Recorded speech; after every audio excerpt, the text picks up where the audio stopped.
चलिए, गुड। तो अब देखिए यहाँ पर हम बात करने जा रहे हैं AACR 2 की। तो AACR 2 से पहले सबसे पहले हम इसको ना हिस्ट्री पे थोड़ा सा समझते हैं कि कैसे करके क्या हुआ था, किस तरीके से हुआ था। तो यहाँ पर जो सीन था वो ये था कि AACR Anglo American cataloguing rules, ठीक है। इसकी जो फुल फॉर्म होती है वो यहाँ पर से आप नोट कर लेना।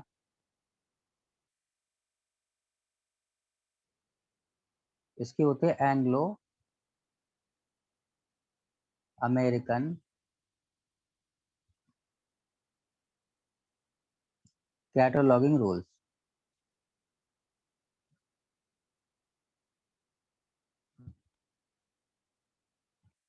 ठीक है।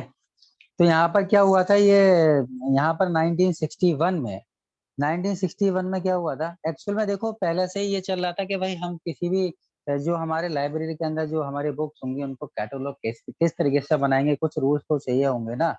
तो कुछ रूल्स चाहिए होंगे उसके रिगार्डिंग में 1960 में 1960 में यहाँ पर देखो सारी डेट वगैरह मैं लिख रहा हूँ, तो आप लोग भी उसमें नोट करना चाहो तो नोट कर लेना। ये एक्चुअल में कंपटीशन में जब क्वेश्चंस पूछे जाते हैं तो पूछ सकते हैं। आपके इस टाइम पे अगर प्रैक्टिकल की बात हो रही है तो प्रैक्टिकल में तो इतना ज्यादा कोई पूछेगा नहीं। हाँ, जब वाइवा लेंगे तो मैं भी पूछ सकते हैं वो क्वेश्चंस कि कहाँ से किस तरीके से हुआ, है ना। तो ये जो है सर मोस्टली जो सर तो 1960 में हमारे सैमोर लोविट्स्की नाम के एक थे लाइब्रेरी साइंस में वर्किंग प्रोफेशनल। उन्होंने एक बुक लिखी थी जिसका नाम था कोड ऑफ कैटलॉगिंग रूल्स, ठीक है, ऑथर एंड टाइटल एंट्री।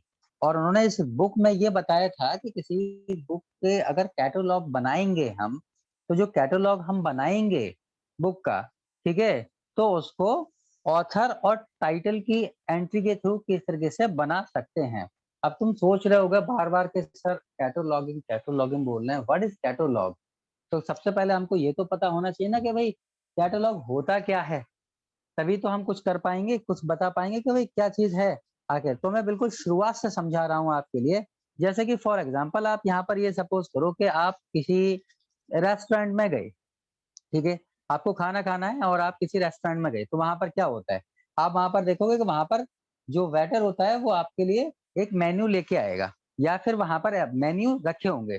वो मेन्यू क्या होता है, वो मेन्यू बता रहा होता है ना, the product which are available in the restaurant. So same यहाँ पर कैटलॉग का काम होता है। कैटलॉग का मतलब भी ये होता है कि list of books available in our library. तो बुक तो नहीं, बुक का मतलब है लिस्ट ऑफ रिसोर्सेज, मतलब कितने सारे रिसोर्सेज हैं जो कि अवेलेबल हैं हमारी लाइब्रेरी के अंदर। वो सारे की लिस्ट जितनी भी होती है ना, जितने भी इंफॉर्मेशन रिसोर्सेज हैं जो भी हमारी लाइब्रेरी के अंदर हैं, तो उस चीज के लिए, ठीक है, उस चीज के लिए हम बोलते हैं उसकी जो लिस्ट होती है, हिंदी में अगर हम बात करते हैं तो जैसे हम सूची बोल सकते हैं, है ना। तो ये लिस्ट होती है, उस लिस्ट के लिए हम बोलते हैं कैटलॉग, ठीक है। अब बात ये आती है कि ये जो कैटलॉग है ये तो हमें समझ आ गया कि बुक्स अवेलेबल, या हम बोल सकते हैं कि information source available in our library. But इनको भी अरेंज करने के लिए कुछ रूल्स बनाए गए हैं, क्योंकि बुक्स ऐसा तो है नहीं 4 5 8 10 जो भी हैं और हमने कर दी। काफी सारी लाइब्रेरी के अंदर बुक्स होती हैं। तो अब इसको अरेंज करने के लिए यहाँ पर जो है डिफरेंट डिफरेंट टाइप के रूल्स बन रहे थे। तो यहाँ पर 1960 के अंदर एक हमारे वर्किंग प्रोफेशनल थे जिनका नाम था हमारा सेमोर, में लिख देता हूं, ठीक है।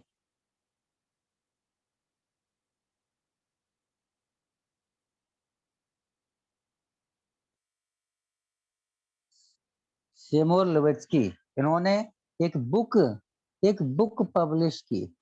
उस बुक का नाम था कोड ऑफ कैटलॉगिंग रूल्स, ठीक है, code of cataloguing rules, author and title entry.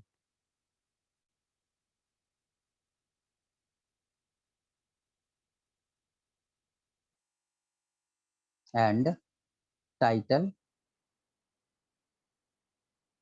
Author and title entry. ठीक है, ये उस बुक का पूरा नाम था, एन अनफिनिश्ड ड्राफ्ट, मतलब कि वो पूरे तरीके से नहीं थी, ये उस बुक का पूरा नाम था।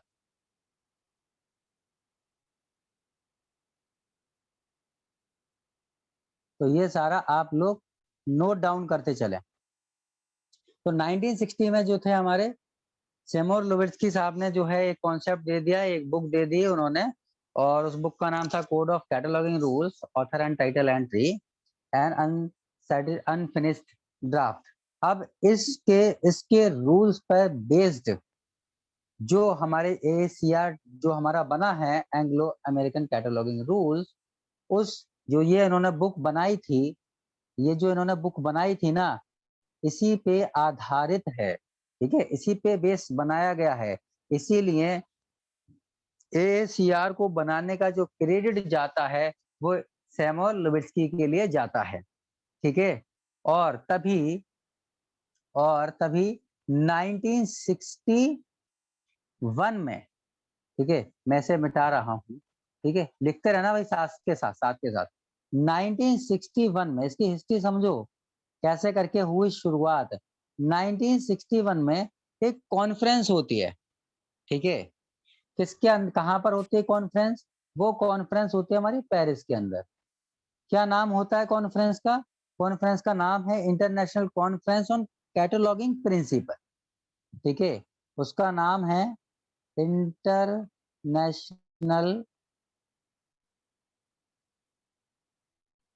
International conference on cataloguing principle, ये नाम था। और उसके अंदर टोटल 12 प्रिंसिपल दिए गए, 12 प्रिंसिपल दिए गए। ठीक है, किससे रिलेटेड? कैटलॉगिंग रूल से रिलेटेड। ठीक है, अब यहां से हमारा क्या हुआ, एसीआर की शुरुआत होनी शुरू हुई। ठीक है, और उसके बाद यहाँ पर 1967 के अंदर यहाँ पर स्टार्ट हुई, यहाँ से सारा हुआ जो भी कुछ था, प्रोसीडिंग्स ऑफ द कॉन्फ्रेंसेस, इसका हमारा नाम था। और यहाँ पर उन्होंने क्या बताया, 1967 में इन्होंने एसीआर के रूल्स को बताया। तो सबसे पहला जो इसका वर्जन है वो आया था 1967 में। 1967 में हमारा एसीआर आया, और वो एसीआर किसने डेवलप किया था? वो यहाँ पर मोस्टली जो यूरोपियन कंट्रीज के अंदर लाइब्रेरी एसोसिएशन थे उन्होंने डेवलप किया था। जैसे कि हमारा था ALA, अमेरिकन लाइब्रेरी एसोसिएशन, उसके बाद हो गया हमारा CLA, ठीक है, कनाडियन लाइब्रेरी एसोसिएशन, और हमारा था लाइब्रेरी ऑफ कांग्रेस, और हमारे यूरोपियन और भी एसोसिएशन थी, ऐसा नहीं है कि यही थी, ब्रिटिश लाइब्रेरी एसोसिएशन भी थी जैसे कि उसके साथ में। ठीक है, और ये इस ACR को जो किया गया हमारे सामने प्रस्तुत, वो 2 वर्जन में किया गया था। नंबर 1 वर्जन की अगर हम बात करते हैं तो इसे प्रस्तुत किया गया था नॉर्थ अमेरिकन टेक्स्ट के अंदर, और दूसरा किया गया था ब्रिटिश टेक्स्ट के अंदर। ठीक है, यहाँ पर इसे किया गया था हमारे को नॉर्थ अमेरिकन अमेरिकन टेक्स्ट के अंदर। ठीक है, और इसे किया गया था ब्रिटिश टेक्स्ट के अंदर। ये 2 वर्जन थे इसके, ACR2 के हमारे वर्जन थे। ठीक है, ये हमारे ACR2 के वर्जन थे। इतनी चीज क्लियर हो चुकी होगी, है ना? चलिए अब आगे समझते हैं, आगे यहाँ पर इसके और डेवलपमेंट के बारे में समझते हैं क्या क्या हुआ था। तो नॉर्थ अमेरिकन टेक्स्ट के अंदर तो दिए गए थे रूल्स, वो वहां के अकॉर्डिंग उसको देखते हुए, वहां की लाइब्रेरी की सिचुएशन को देखते हुए दिए गए थे। तो जो टोटल रूल्स थे वो थे 2 to 6। ये सारी चीजें नोट डाउन करते रहना। और ब्रिटिश के अंदर जो थे वो हमारे 216 रूल्स थे। ये ड्राफ्ट कर लिए गए। इतनी चीज आपको समझ में आ गई होगी।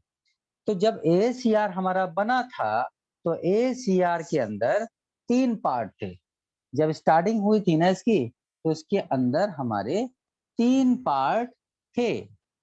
पहला पार्ट जो था वो एंट्री एंड हेडिंग के लिए था, दूसरा पार्ट हमारा डिस्क्रिप्शन था, और तीसरा पार्ट जो था वो नॉन बुक मटेरियल के लिए था। ठीक है। AACR 2 जो हमारा आया था, मैं यहाँ पर ये भी बता दूं, AACR जो था वो हमारा 3 पार्ट में डिवाइड होके आया। इसके जो पार्ट थे, AACR 2 के पार्ट्स लिख दो। AACR 2, सॉरी 2 बोल रहा हूँ, बार बार मैं मिस्टेक कर रहा हूँ। AACR के, AACR जब हमारा आया था 1967 में, तब 3 पार्ट के अंदर आया था। पहला पार्ट है हमारा एंट्री एंड हेडिंग के लिए। अभी ये सारी चीजें मैं क्लियर करूंगा क्या चीजें किस तरीके से होती हैं। एंट्री एंड हेडिंग मतलब इसके अंदर एंट्री और हेडिंग से रिलेटेड जितने भी रूल्स थे वो सारे रूल्स यहाँ पर लिखे हुए थे। और इसके अंदर टोटल 5 चैप्टर्स थे। टोटल 5 चैप्टर्स थे इसके अंदर। नंबर 2 की अगर हम बात करते हैं तो डिस्क्रिप्शन था। यहाँ पर जितना भी जो उसका डिस्क्रिप्शन होता है किसी भी बुक का, उससे रिगार्डिंग सारे रूल्स यहाँ पर थे। इसके अंदर 4 चैप्टर थे, 4 चैप्टर। और अगर हम यहाँ पर बात करते हैं तो लास्ट कैटेगरी जो इसकी बचती है वो बचती है non book material. Non book material, और नॉन बुक मटेरियल में 6 चैप्टर थे। ठीक है।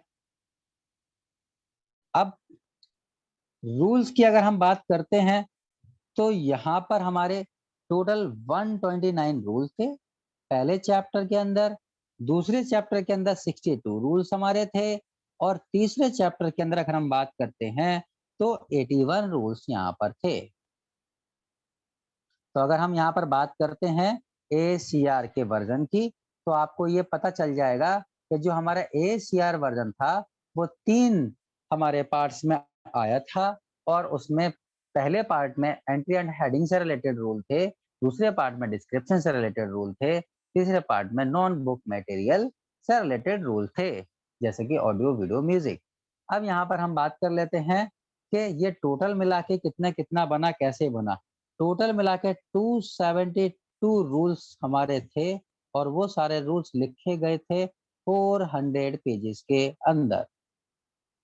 कुछ इस प्रकार से ये हमारा था। ठीक है। अब यहाँ पर हम इसके डेवलपमेंट में और आते हैं।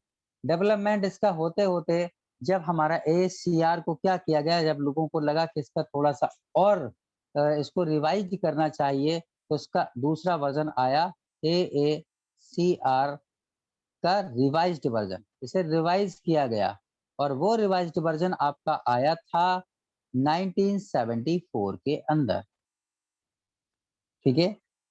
अब इसके अंदर क्या खासियत थी, तो इन्होंने ISBD को अडॉप्ट कर लिया था। इसके अंदर क्या किया नया इन्होंने, इन्होंने अडॉप्ट कर लिया था ISBD को। अब आप सोच रहे होंगे ISBD क्या होता है, तो ISBD होता है हमारा इंटरनेशनल स्टैंडर्ड बिब्लियोग्राफिक डिस्क्रिप्शन। ठीक है। International standard bibliographic description, big description, ये था। देखो भाई, कभी भी क्वेश्चंस जो भी आया आपके माइंड में, तुरंत यहीं पर ही पूछ लेना मेरे को रोक के। ठीक है। मेरा ऐसा नहीं है कि मैं बात को ही बताऊंगा कहीं बीच में, अगर आपको कहीं पर लगे तो। ठीक है। और क्या इसमें बताया गया, इन्होंने यहाँ पर 2 चैप्टर और जोड़ दिए। चैप्टर नंबर 12 जोड़ा गया, और चैप्टर नंबर 12 में था ऑडियो विजुअल मीडिया से रिगार्डिंग रूल।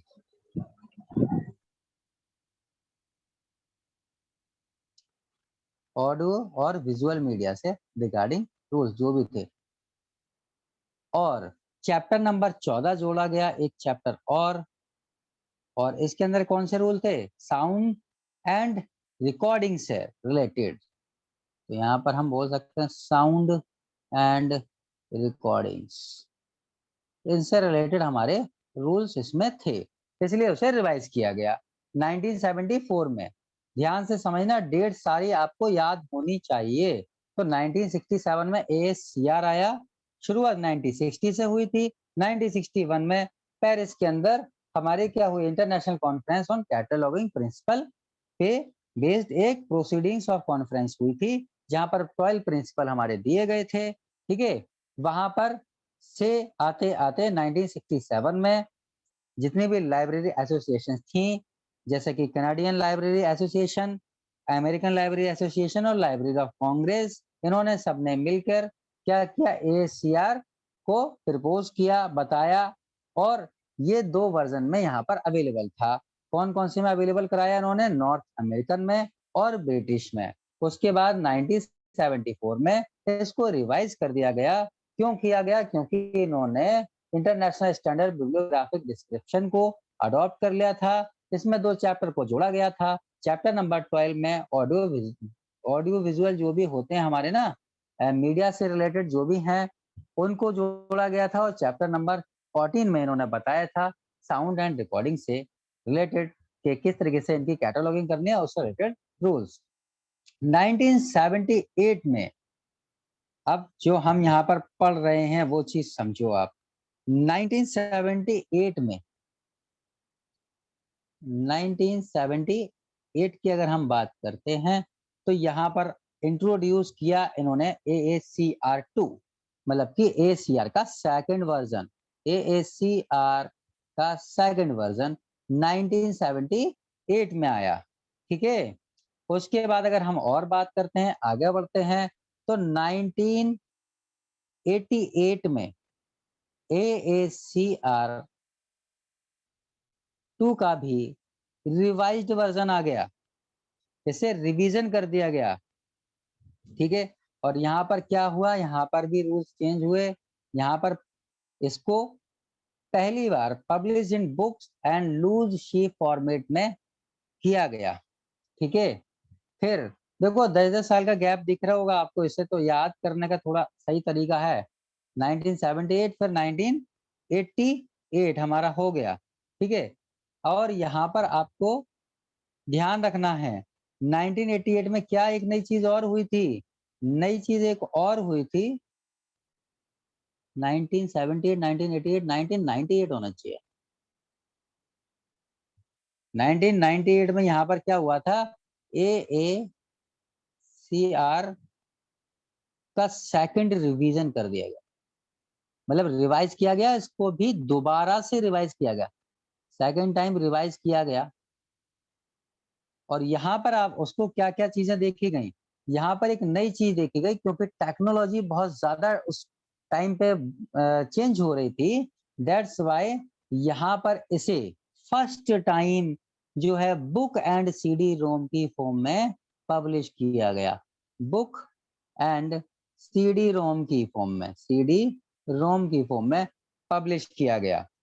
ये बात आपको समझ आ गई होगी अब, क्योंकि वहां पर क्या होने लगा था, टेक्नोलॉजी से रिलेटेड चीजें भी आने लगी थी लाइब्रेरी के अंदर। दैट्स वाई यहाँ पर उससे रिलेटेड एक चैप्टर और जोड़ दिया गया, चैप्टर नंबर 9। और चैप्टर नंबर 9 में क्या बताया गया, चैप्टर नंबर 9 में बताया गया इलेक्ट्रॉनिक रिसोर्सेज के रिगार्डिंग, इलेक्ट्रॉनिक रिसोर्सेज के रिगार्डिंग। तो ये सारी चीजें आपको ध्यान में रखनी है। 2002 में इसका क्या हुआ, 2002 की अगर मैं बात करता हूं, तो थर्ड टाइम इसको रिवाइज किया कर दिया गया, ASCR 2R को थर्ड टाइम इसको रिवाइज किया गया 2002 में। उसके बाद 2005 की अगर हम बात करते हैं, तो 2005 में क्या किया गया, 2005 में इसके लिए रिवीजन करना बंद कर दिया गया, इसका रिवाइज करना इसको बंद कर दिया गया। क्यों बंद कर दिया गया, उसका रीजन ये है कि 2003 में ही इसको रिवाइज करने के बाद RDA नाम से इसको पब्लिश किया गया था, अर्थात RDA जो था वो इसका एक सक्सेसर था। ठीक है। तो जब आरडीए आएगा मैम आपको पढ़ाएंगे उसके बारे में डिटेल में कि किस तरीके से क्या क्या चीजें हुई, क्या क्या चेंजेस हुए थे। खैर हम यहाँ पर AACR2 की बात कर रहे हैं, तो अब हम उसके बारे में पढ़ने जाएंगे। तो ये चीज थी यहाँ की इसकी हिस्ट्री कि किस तरीके से कैसे कैसे करके इसका डेवलपमेंट हुआ था। ठीक है, आई होप कि ये चीज आपको क्लियर हो गई होगी। अगर इसमें से कोई भी चीज आपको क्लियर नहीं हुई है तो आप मेरे से पूछ सकते हो। बताओ भाई, सारी चीजें क्लियर है ना? किसी को कुछ पूछना है क्या? अच्छा अच्छा, अरे वाह, गुड। तो अब जब सारी चीजें आपको क्लियर हो गई, चलिए तो अब हम चलते हैं, जो चीज हम पढ़ने जा रहे हैं वो हम पढ़ेंगे AACR2R, ये वाला। ठीक हेलो है, सर, तो आरडीए का अब एक बार हम प्लीज यहाँ रिपीट पर कर दीजिए। क्या रिपीट करूं? 2003 में आरडीए। इंट्रोड्यूस किया गया। हाँ, ये 2003 में इंट्रोड्यूस किया गया है। और AACR का जो था ये इसे सक्सेसर माना गया।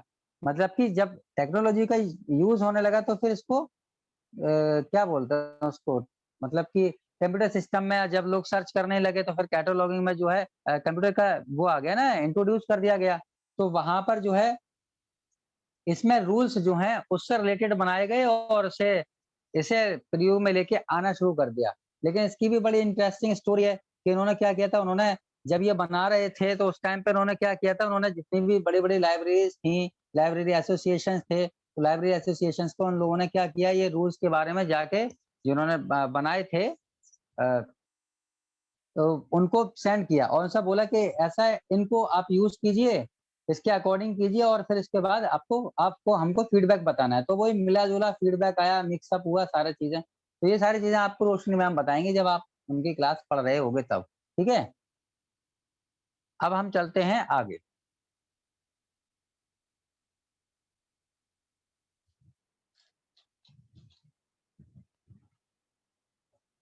हमको क्या पढ़ना है? हमको पढ़ना है AACR2R। AACR, अब देखो, अब हमने अभी तक तो इसकी हिस्ट्री पढ़ी थी, कैसे डेवलपमेंट हो रहा था, है ना, कि भाई कैसे हुआ डेवलपमेंट इसका, किस तरीके से ये बन के आया। अब हम यहाँ पर समझते हैं कि आखिर जो चीज हम पढ़ने जा रहे हैं वो होता कैसे है और किस तरीके से क्या क्या चीजें इसमें हुई।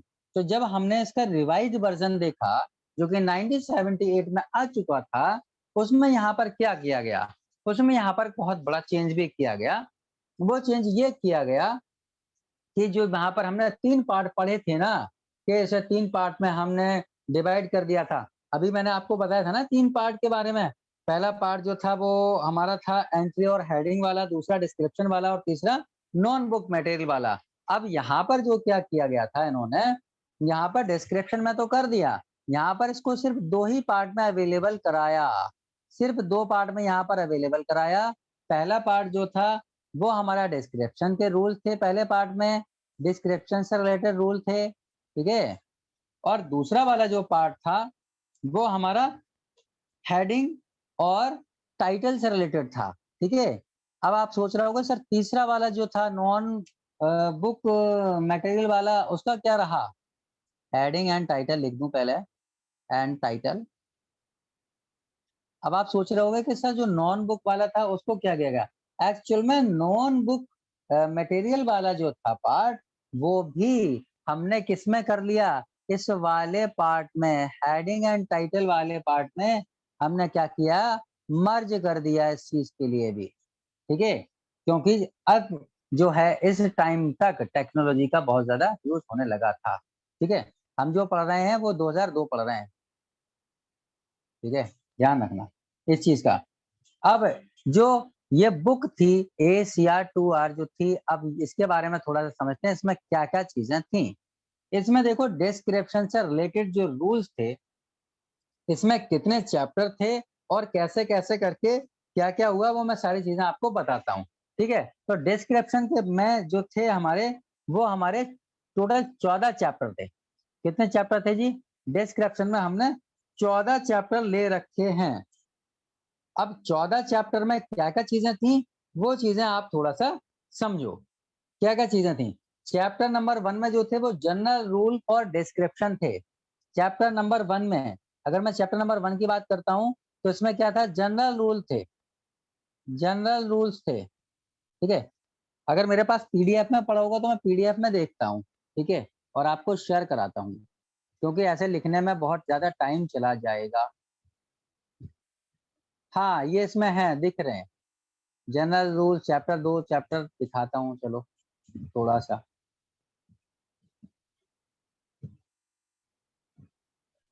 देखिए क्या दिखा, स्क्रीन दिखी क्या सारे लोगों को? अच्छा, आप दिखी? हाँ सर अभी आ रही। अच्छा अच्छा, ठीक ठीक।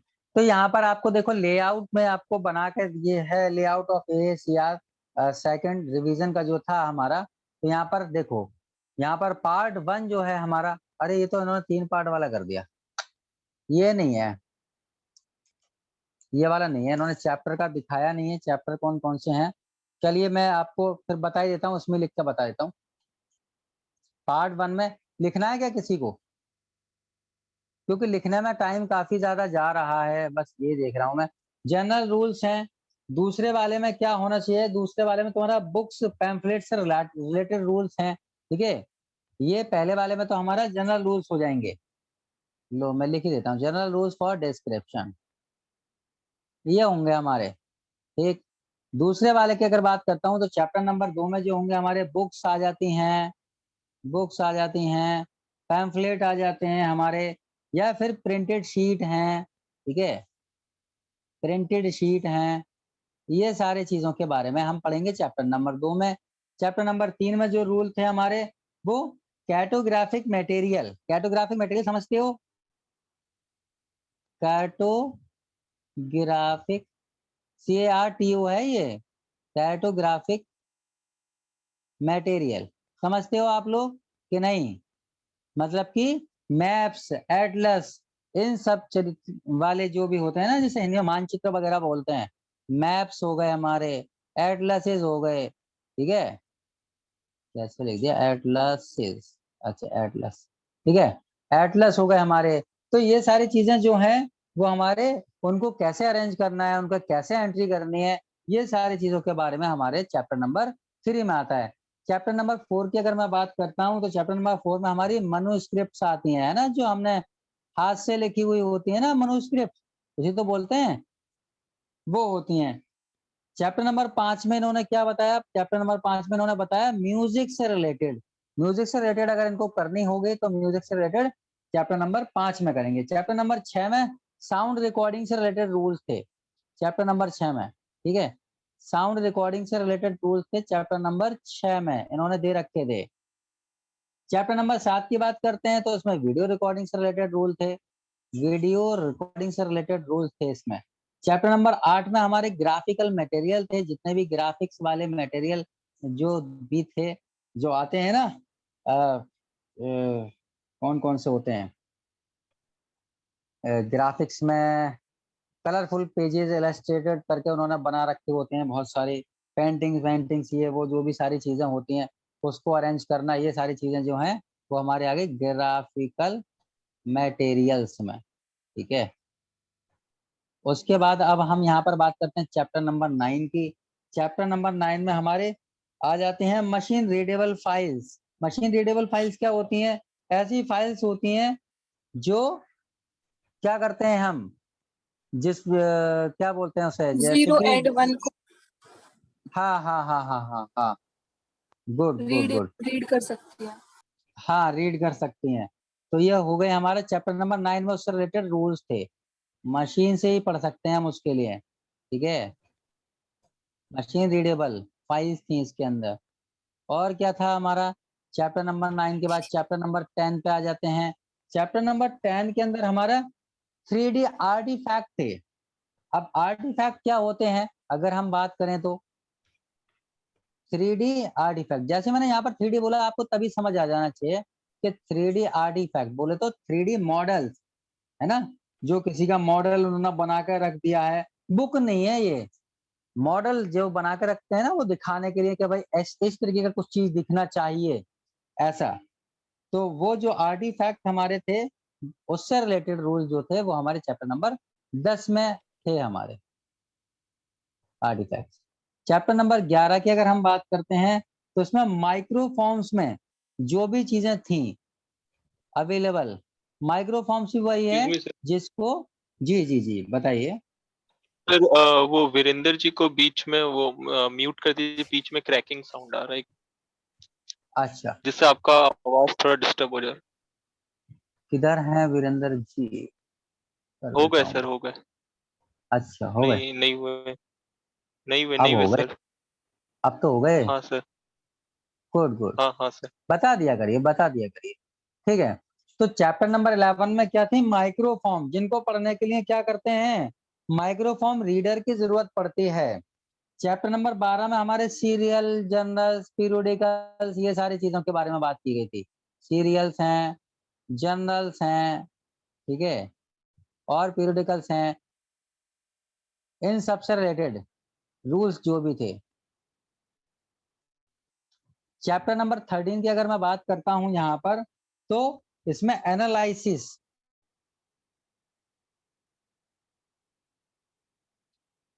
चैप्टर नंबर 13 में ये था हमारा। ठीक है, अब आप सोच रहे होंगे सर चैप्टर नंबर 14 क्या था, कुछ था क्या? नहीं, चैप्टर नंबर 13 पे ही है, इसका इन्होंने एंड कर दिया था। अच्छा, इन्होंने इस तरीके से बनाया था कि जो आपकी, जैसे कि जो हमारा फर्स्ट पार्ट है, तो फर्स्ट पार्ट से रिलेटेड जितने भी रूल्स हैं हमारे, वो 1 1 1 से ही स्टार्ट हो रहे हैं। मतलब 1 2 3 4 5 6 आ गया सर, देखो 1 से यहाँ पर देखो स्टार्टिंग है, तो यहाँ पर हो गया 1 0 1 1 1 0, देखो ये है 1 1, ये है 1 2, ये है 1 3, ये है, इस तरीके से यहाँ पर हैं। अब अगर हम यहाँ पर बात करेंगे सेकंड पार्ट की, तो उसकी खासियत यह है कि आप खुद से ही पहचान जाओगे कि वो कौन सा रूल है, रूल से ही पहचान जाओगे आप।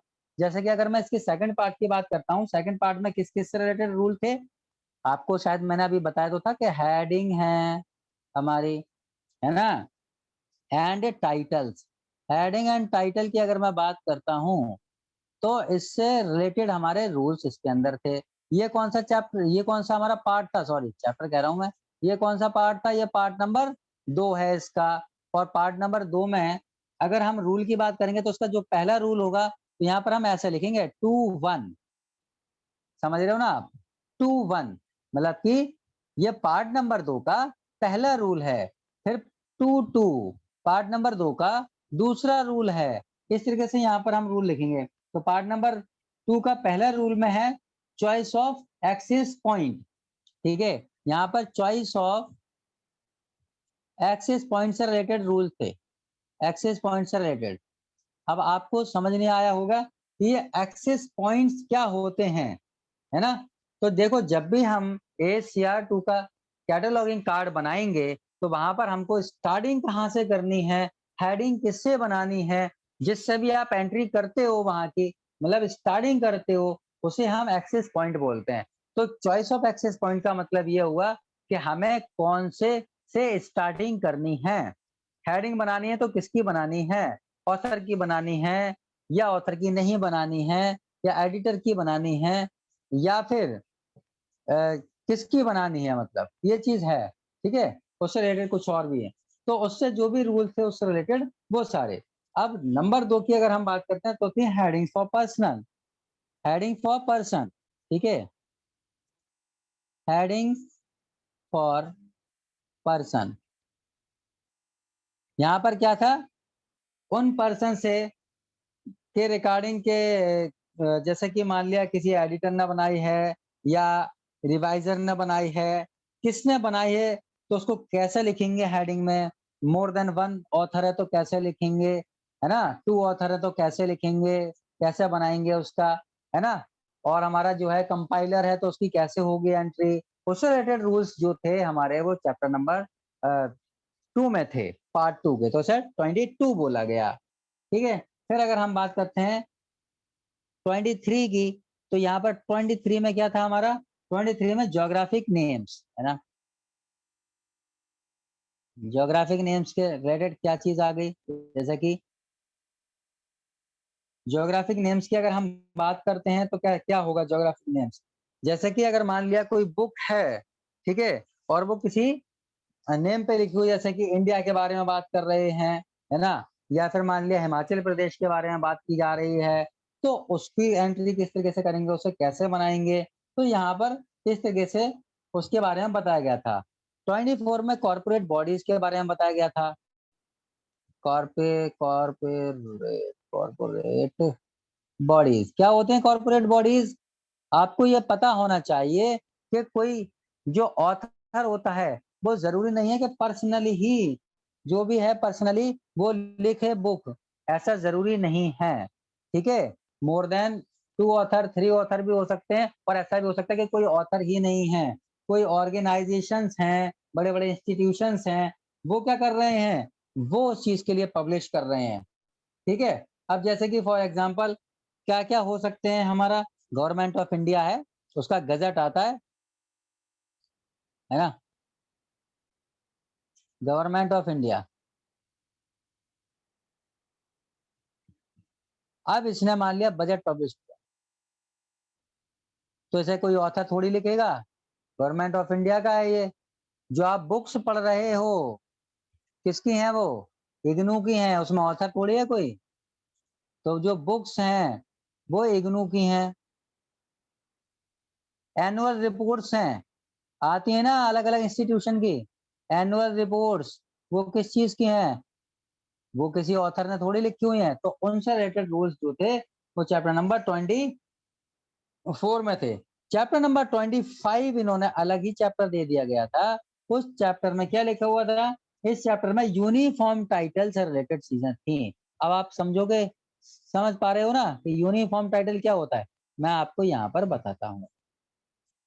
यूनिफॉर्म टाइटल्स वो टाइटल्स होते हैं जो किसी रिलीजियस बुक से रिलेटेड होते हैं और अलग अलग होते हैं, लेकिन हमको कैटेगराइज करना होता है इन्हें सभी को एक ही कैटेगरी के अंदर। कैसे कैटेगराइज करना होता है? मान लिया एक लिख के आया आपका भगवत गीता, भगवत गीता एक बुक का टाइटल ही है हमारा, और दूसरा बुक का टाइटल है हमारा मान लिया for example philosophy of Bhagavad Gita, philosophy philosophy of Bhagavad Gita. ठीक, अब हमको पता है इसमें भी ये भी एक रिलीजियस हमारा जो है ना डॉक्यूमेंट है, और ये भी हमारा रिलीजियस डॉक्यूमेंट है, और दोनों ही गीता से रिलेटेड हैं। तो इनके लिए हम क्या करेंगे? इनके लिए एक ही टाइटल बना देंगे। ठीक है, क्योंकि इन सबको हमें एक ही जगह पे तो रखना होगा। तो एक ही टाइटल किससे बना देंगे? एक ही टाइटल हम बना देंगे, या तो हम गीता के नाम से बना देंगे या हम भगवत गीता के नाम से बना देंगे। तो हम बना देंगे भगवत गीता के नाम से। आई होप कि आपको समझ आ गया होगा। तो ये थे इसके कुछ हमारे पार्ट। अब चैप्टर नंबर यहीं तक ही है, ये चैप्टर नंबर 26 में हमारे को रेफरेंसेस बता दिए गए। चैप्टर नंबर 26 में रेफरेंसेस से रिलेटेड रूल्स। रेफरेंसेस क्या होते हैं वो भी चीजें समझ लो आप। रेफरेंसेस में क्या होता है, जैसे कि आपको ये बताना होता है कि भाई जो आप डॉक्यूमेंट सर्च कर रहे हो वो डॉक्यूमेंट मे बी यहाँ पर आपके हाथ में जो है वो भी है, हो सकता है आप और इंफॉर्मेशन कहीं और भी मिल जाए, है ना। तो उसे हम क्या बोलते हैं? उसे हम बोलते हैं सी ऑल्सो। और सी वाला क्या होता है कि जो डॉक्यूमेंट आप ढूंढ रहे हो वो यहाँ तो नहीं है, लेकिन वो रेफर कर देता है कि कहीं और है, वहां पर आप जाके देख सकते हो। ठीक है, तो ये चैप्टर नंबर 26 में रेफरेंसेस के बारे में बात की गई थी। रेफरेंसेस कैसे? सी हो गया हमारा, सी ऑल्सो हो गया हमारा, तो ये हमारा रेफरेंसेस हो गए। अब हम यहाँ पर बात कर लेते हैं और उसके बाद इन्होंने क्या दिया था। तो उसके बाद इन्होंने अपेंडिसेस दे दी। इसका क्या काम है? हर चीज का इंपॉर्टेंट काम होगा, समझे। अपेंडिसेस में क्या क्या चीजें दी इन्होंने? इन्होंने दिया कैपिटलाइजेशन से रिलेटेड रूल। ठीक है, कैप कैसे लिखूं? कैपिटी स्पेलिंग में मिस्टेक हो सकती है, देख लेना।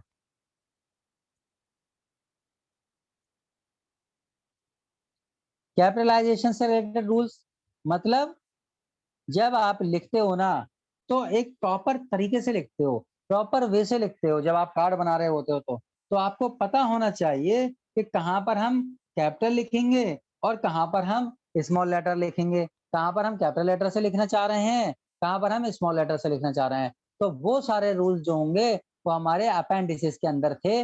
अपेंडिसेस में पहले पार्ट के अंदर थे, इसके पहले पार्ट के अंदर कैपिटलाइज क्या है, ये कैपिटलाइजेशन रूल्स में। पार्ट नंबर 2 में जो यहाँ पर हमारा था, पार्ट नंबर 2 में एब्रीविएशन के बारे में बताया गया था। ठीक है, ये क्या होता है साहब, आपको पता ही होगा। शॉर्ट फॉर्म मतलब क्या, अगर आप एडिटर लिख रहे हो कहीं पर तो यहाँ पर क्या कर सकते हो, इन्होंने बताया कि एडिटर को ईडी भी लिख दिया जाता है, समझे। हाँ ठीक है, तो आप ऐसे भी कर सकते हो।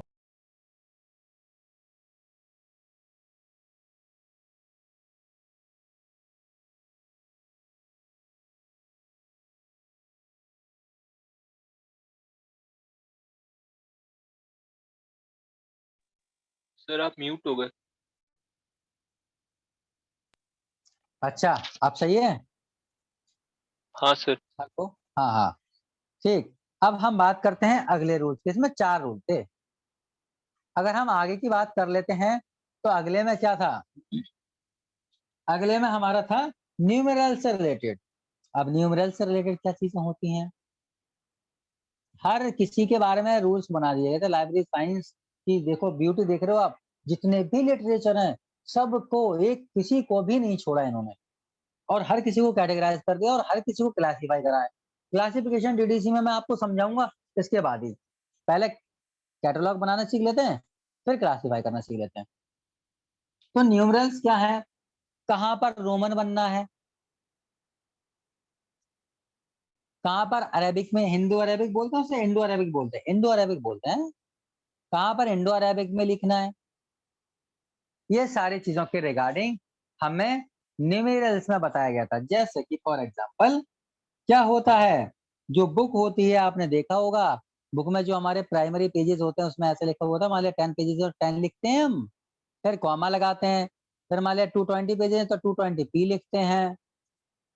ये बात समझ में आ रही है। तो ये देखो यहाँ पर हमने क्या किया है, इसे रोमन में यूज किया है, यहाँ क्या किया है, इसे हमने इंडो अरेबिक में यूज किया है। तो ये अलग अलग रूल्स कब कहाँ पर कैसे करके लिखना है इसके बारे में यहाँ पर इन्होंने बताया है। फिर अगला जो है वो इन्होंने बताया है ग्लॉसरी के बारे में। ग्लॉसरी क्या होती है ये भी समझ लो, ठीक है। ग्लॉसरी बोले तो डिफरेंट डिफरेंट टर्मिनोलॉजी, कौन कौन सी टर्मिनोलॉजी यूज करते हैं, ठीक है, टर्मिनोलॉजी यूज। अब हम बात कर लेते हैं, ये तो हमारा क्या हो गया, ये वाला पार्ट तो हमारा अपेंडिक्स हो गया। अपेंडिक्स के बाद अब हम आ जाते हैं, इसके अंदर लास्ट में इंडेक्स भी दिया गया था, ठीक है। मान ले मतलब क्या हुआ, इन सब चीजों के बावजूद आपने पूरा एसीआर में ढूंढा और आपको मिल ही नहीं रहा, तो आप यहाँ पर क्या करोगे, आप यहाँ जाइए इंडेक्स में, और इंडेक्स में अल्फाबेटिकल ऑर्डर में सब चीजों को अरेंज कर दिया गया है इन्होंने, है ना। अगर कोई भी आपको कठिनाई आ रही है तो आप यहाँ पर हेल्प ले सकते हैं। इन्होंने अल्फाबेटिकल ऑर्डर में इंडेक्स बना रखा है इस चीज का। तो ये था कुछ हमारा AACR 2R के बारे में जानकारी। आई होप कि ये आपको समझ में आ गई होगी और ये जानकारी 1 घंटा खा गई, ठीक है। अब हम समझते हैं आगे, आगे क्या है, आगे आप समझेंगे कि अगर आप मान लिया एक लाइब्रेरियन हो और आप कैटलॉगिंग कर रहे हो, तो आप कैटलॉगिंग कैसे कैसे कर सकते हो, किस किस लेवल पे कर सकते हो। तो यहाँ पर इन्होंने बताया कि आप जो कैटलॉगिंग करना चाहते हो वो आप 3 तरीके से कर सकते हो। कैसे कर सकते हो, इसके 3 लेवल हो सकते हैं। कौन कौन से लेवल हो सकते हैं समझते हैं। लेवल नंबर 1 की अगर हम बात करते हैं तो यहाँ पर आप बिल्कुल मिनिमम कैटलॉगिंग डिटेल दे रहे हैं, मिनिमम कैटलॉगिंग डिटेल्स आप प्रोवाइड करवा रहे हैं। जैसे कि फॉर एग्जांपल कैसे प्रोवाइड करवा रहे हैं आप सिर्फ उसका ऑथर, आप ऑथर के बारे में जानकारी दे रहे हो, सिर्फ बुक का ऑथर क्या है, आप उसके पब्लिकेशन डिटेल के बारे में जानकारी दे रहे हैं, ठीक है। और क्या जानकारी दे रहे हैं आप, मान लिया आप उसके आपने ज्यादा से ज्यादा और क्या होगा, पेज के बारे में बता दिया, पेजिंग डिटेल्स दे दिया आपने, आपने बहुत मिनिमम जानकारी दी। यहाँ पर आप क्या कर रहे हो, यहाँ पर आप सेकंड लेवल में मॉडरेट जानकारी दे रहे हो, मॉडरेट डिटेल, है ना। ऐसे ही तो होता है भाई, एक प्राइमरी होता है, एक मॉडरेट, एक जो होता है वो हाई लेवल वाला हो जाएगा। अब यहाँ पर इसे मॉडरेट या फिर इंटरमीडिएट भी बोलते हैं। इसमें आप क्या क्या दे रहे हो, आपने यहाँ पर क्या किया, आपने यहाँ पर और भी बता दिया, जैसे कि फॉर एग्जाम्पल एडिटर का नेम बता दिया आपने, उसके बाद आपने क्या बता दिया, सीरीज भी बता दिया आपने कि ये कौन सी सीरीज है, ठीक है। उसके बाद आपने यहाँ पर क्या बता दिया, उस सीरीज का नंबर भी बता दिया आपने कि सीरीज का क्या नंबर है। ये सारी डिटेल जो छोटी छोटी आपने बताई हैं, ये सारी डिटेल जो भी हैं वो हमारे सेकंड लेवल में आती हैं। अब हम बात करते हैं इसके थर्ड लेवल की। थर्ड लेवल में हमारा क्या होता है, हमको मैक्सिमम जानकारी देनी होती है, मैक्सिमम, सही लिखा मैंने, मैक्सिमम देख लेना, मैक्सिमम पॉसिबल डिटेल, जितनी ज्यादा से ज्यादा पॉसिबल हो सकती है उतनी ज्यादा से ज्यादा यहाँ पर जानकारी हमको देनी होती है, जितनी भी हो। क्या क्या, एक्सेशन नंबर भी बता रहे हैं हम उसे, ठीक है। और क्या बता रहे हैं हम, और हम इसमें ISBN नंबर भी बता रहे हैं, ठीक है, ISSN नंबर भी बता रहे हैं हम उसे। हम यहाँ पर ये भी बता रहे हैं उसकी शेयर्ड रिस्पॉन्सिबिलिटी भी बता रहे हैं, शेयर्ड रिस्पॉन्सिबिलिटी समझ रहे हो, इलस्ट्रेटर का नाम भी बता रहे हैं हम, कंपाइलर का नाम भी बता रहे हैं हम, एडिटर के बारे में भी हम बता रहे हैं, इन सारी चीजों के बारे में हम यहाँ पर बता रहे हैं। तो ये सारी चीजों के बारे में जब भी हम जानकारी देंगे तो मतलब वो आएगी हमारी थर्ड लेवल में, ठीक है, शेयर्ड रेस्पॉन्सिबिलिटी। अब आप यहाँ पर ध्यान से सुनिए, ये हो गया हमारा फर्स्ट लेवल, ये हो गया सेकंड लेवल, ये हो गया थर्ड लेवल। दैनिक कब कब है, बात तो ये है ना कि दैनिक कब कब है। अब देखो, अकॉर्डिंग टू योर सिचुएशन आपको ये चीज करनी है। वैसे तो अगर आप किसी बड़ी लाइब्रेरी में एज ए लाइब्रेरी असिस्टेंट काम करते हो तो वहां पर आपको ये पहले पता करना पड़ेगा, आपको पता चल जाएगा कि भाई उनकी जो लाइब्रेरी है वो कौन सी लेवल पर वर्क कर रही है, ठीक है। मान लिया कि आप मान लिया किसी स्कूल की लाइब्रेरी में जा रहे हो, तो स्कूल की लाइब्रेरी में क्या बच्चे को क्या करना है, बच्चे को ISBN नंबर से क्या लेना देना है, बच्चे को इलस्ट्रेटर से क्या लेना देना है, उसको नहीं मालूम। वो क्या पता है उसको तो सिर्फ सब्जेक्ट का नेम पता है, ऑथर का नेम पता है ना। वो जाएगा बोलेगा मेरे को SC वर्मा की फिजिक्स चाहिए सर, उसे नहीं मालूम कि उसमें जो कलर पेजेस बनाए हैं वो किसने बनाए हैं, उसका इलस्ट्रेटर कौन है, उसका रिवाइजर कौन है, वो उसको उससे लेना देना भी नहीं है। क्योंकि SC वर्मा इतना फेमस है तो वो बच्चा जाएगा और बोलेगा, ठीक है।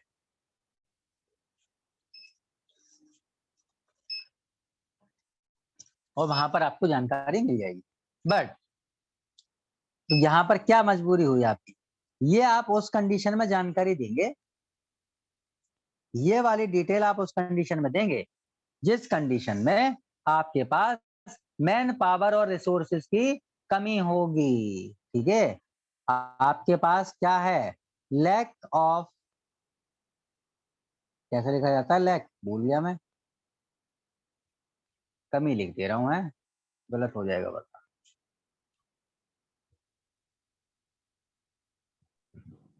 LACK। आपके पास क्या हो, अच्छा वही होता है। हाँ भूल, हाँ, तो लैक ऑफ रिसोर्सेज, अगर आपके पास लैक ऑफ रिसोर्सेज हैं या फिर क्या है, या फिर आपके पास लैक ऑफ मैन पावर,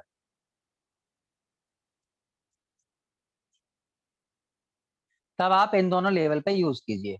ये कहाँ यूज होता है, ये यूज होता है मोस्टली रिसर्च इंस्टीट्यूट में,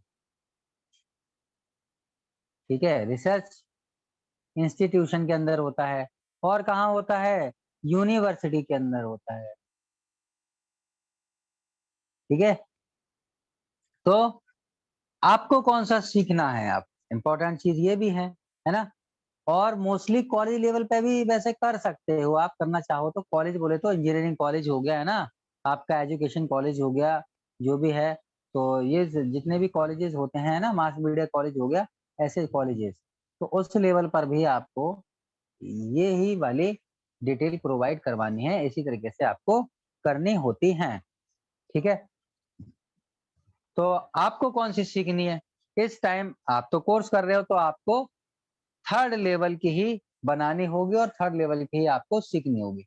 यहां तक अगर कोई भी बात समझ नहीं आई तो बताओ, यहां तक था इसका इंट्रोडक्शन, जो कि आपके एग्जाम में तो नहीं आएगा, लेकिन जब आप कंपटीशन का एग्जाम दोगे या आपसे कोई वाइवा में पूछेगा, तो आपको वहां पर पता होना चाहिए कि कितने चैप्टर है, क्या क्या चीजें हैं, क्या क्या सारी चीजें किस काम में आती हैं, किस तरीके से ये बना, कैसा इसका डेवलपमेंट हुआ।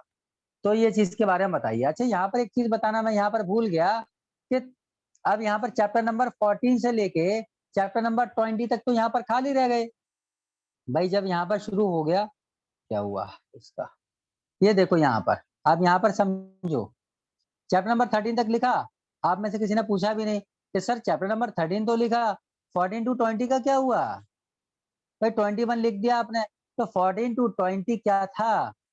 अब इतना तो पता नहीं था ना उस टाइम पे जब ये बना रहे थे, तो कि हाँ भाई टेक्नोलॉजी का इतना ज्यादा डेवलपमेंट हो जाएगा कि 2005 में आके इसको बंद ही कर देना पड़ेगा, बिल्कुल, है ना। इसका अब एडिशन निकालेंगे ही नहीं हम, इस पर वर्क ही नहीं करेंगे, ऐसा नहीं पता था। तो उसके डेवलपमेंट से रिलेटेड जो भी और रूल्स आते इन फ्यूचर, उसके लिए ये चीज, ये कॉलम इन्होंने क्या करा था, खाली करके रख रखा था। ठीक है, इसलिए तो ये भी चीज मैंने यहाँ पर आपको क्लियर कर दी।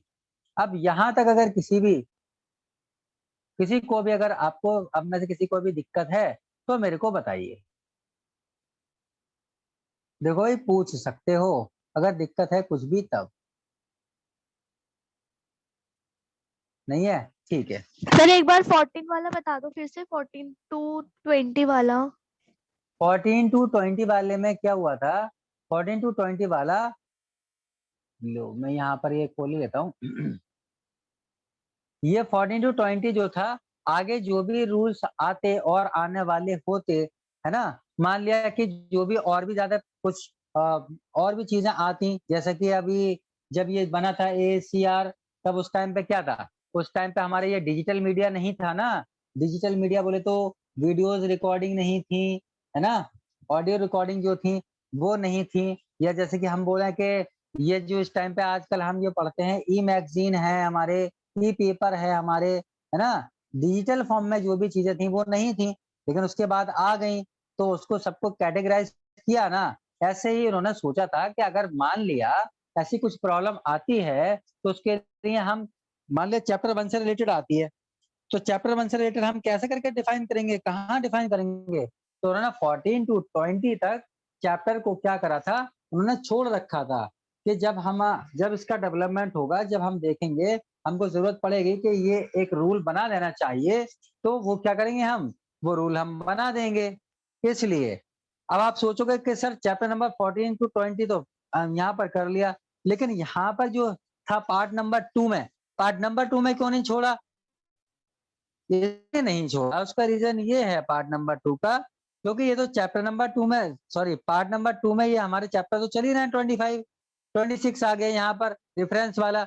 अब एक बात बताओ, अब अगर मेरे को कुछ और रूल इसमें ऐड करना होगा पार्ट नंबर 2 में, तो मैं यहाँ पर 26 के बाद 27 डाल दूंगा, उसके बाद 28 डाल दूंगा। लेकिन क्योंकि पार्ट नंबर 1 की अगर हम बात करते हैं, तो पार्ट नंबर 1 तो हम 13 पे क्लोज कर चुके हैं ऑलरेडी, है ना।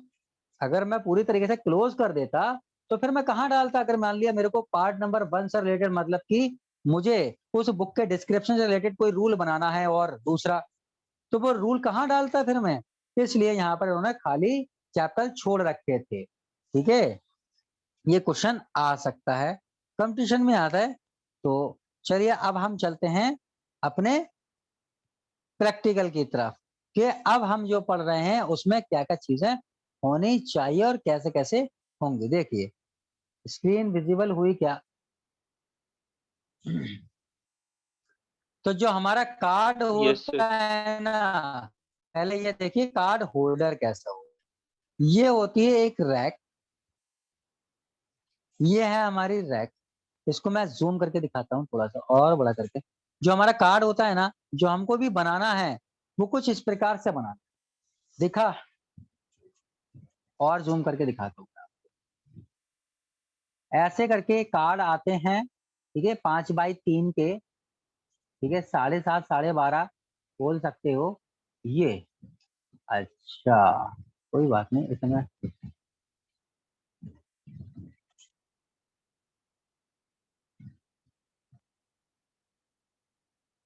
ये देखा, कार्ड आपको स्क्रीन पे दिख रहा होगा, फुल विजिबल होगा। ये लो, अब देखो, दिख रहा है? ये इस तरीके से हमको कैटलॉगिंग कार्ड बनाना होगा, ठीक है। अभी डिटेल बताते हैं कैसे कैसे करके बनाना होगा। तो ये हमारा इस तरीके से कैटलॉगिंग कार्ड होता है। कहाँ रखे हुए होते हैं ये आप देख रहे हो ना, ये होल के बाद में ये देखो, ये जो मेरा एरो चल रहा है वो देखो, ये इसमें होल है और एक किस में डले हुआ है, ये उसके अंदर एक रॉड होती है कार्ड होल्डर के अंदर, वहां पर उसके अंदर ये डले हुए होते हैं, ठीक है, इकट्ठे करके रखे हुए होते हैं। अब हम चले जाते हैं, इसको कर देता हूं यहाँ, और अब हम देखते हैं कि ये कैसे रखे हुए होते हैं लाइब्रेरी के अंदर। तो लाइब्रेरी के अंदर कुछ इस तरीके से अरेंज किए हुए होते हैं। ये दिखे आपको? ऐसे करके ये अरेंज करे हुए होते हैं, और ये देखो ऐसे करके यहाँ पर ढूंढना होता है, ठीक है। इस तरीके से यहाँ पर हमको बनाना होते थे कार्ड। तो अब हम फिर दोबारा से चलते हैं और कार्ड की डिटेलिंग पे थोड़ा सा डिस्कस करते हैं कि कार्ड को अब हम बनाएंगे कैसे।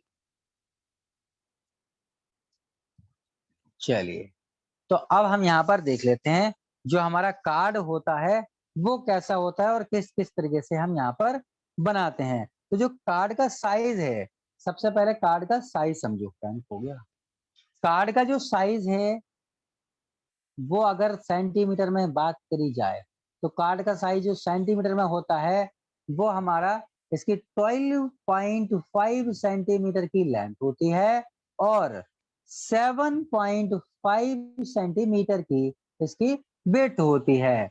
और अगर मैं यहीं पर इसके इंचेस में बात कर लेता हूं, तो मैं यहाँ पर बताऊंगा ये 5 इंचेस की तो इसकी लेंथ होती है और 3 इंचेस की इसकी जो होती है वो विड्थ होती है। अब हम इसका फॉर्मेट समझते हैं कि ये कार्ड का जो फॉर्मेट होता है वो कैसा होता है। तो कार्ड जो होता है वो कुछ इस तरीके से हम बना लेंगे।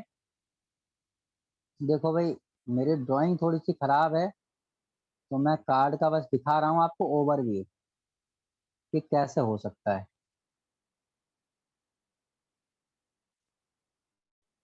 ठीक है, बना के दिखाता हूँ। ये होता है हमारा 5x3 का कार्ड, ठीक है। अब 5x3 के कार्ड में समझो क्या क्या चीजें होती हैं। सबसे पहली चीज तो यहाँ पर क्या होता है, यहाँ पर बीच में एक होल होता है, ठीक है। अब यहाँ पर हम समझते हैं, उसके बाद यहाँ पर क्या होता है, यहाँ पर इसमें 3 लाइन होती हैं, 3 लाइन होती हैं, ठीक है। एक ये होती है, उसके बाद ये आप सोच रहे होगा आप कितना कितना गैप होता है, तो यहाँ पर गैप अपनी मर्जी से भी रख सकते हो। वैसे मोस्टली जो है 1.5 से 2 इंच का गैप रख दो, वो सॉरी 1.5 से 2 इंच कह रहा हूँ, 1.5 से 2 सेंटीमीटर का गैप रख दो यहाँ पर, ठीक है। तो क्योंकि ये जो लाइन होती है हमारी, यहाँ पर आप देख रहे हो ये कैसी लाइन है, ये हमारी वर्टिकल लाइन है। तो इसके लिए हम क्या बोलते हैं, इस लाइन के लिए हम बोलते हैं फर्स्ट वर्टिकल लाइन। इसको हम बोलेंगे, ये हमारी वर्टिकल लाइन है ना भाई, इसे वर्टिकल बोलते हैं किसमें, इंग्लिश में। तो यहाँ ये हो जाएगी हमारी फर्स्ट वर्टिकल वर्टिकल लाइन, इसे हम फर्स्ट वर्टिकल लाइन बोलते हैं। उसके बाद उससे थोड़ी ही दूरी पर एक लाइन और होती है जिसे हम बोलते हैं सेकंड वर्टिकल लाइन, इसे हम बोलते हैं सेकंड वर्टिकल लाइन। उसके बाद एक लाइन जो होती है ना, उसे हम इमेजिन करते हैं, मतलब कि उसे हम मान के चलते हैं कि यहाँ पर कोई एक लाइन है, उसे कार्ड पे दिखाना नहीं होता है। तो यहाँ पर क्योंकि मैं बना रहा हूँ तो इसलिए मैं आपको दिखा रहा हूँ। ये मैंने एक इमेजिन कर ली है लाइन, इमेजिनरी लाइन बोलते हैं इसके लिए। और ये इससे कम दूरी पर लगभग 0.5 सेंटीमीटर की दूरी, यहाँ पर से दूरी का गैप दीजिए आप, और उसके बाद यहाँ पर बना लीजिए एक इमेजिनरी लाइन भी। ठीक है, यहाँ पर मैंने एक इमेजिनरी लाइन बना दी, ये हम मान के चलते हैं। अब आप सोच रहे होंगे ये मान के क्यों चलते हैं सर? ये मान के इसलिए चलते हैं सर क्योंकि कई सारे टाइटल आपके ऐसे आएंगे बुक के जिसकी एंट्री आपको करनी होगी, तो थर्ड इमेजिनरी लाइन से वहां पर स्टार्ट होता है।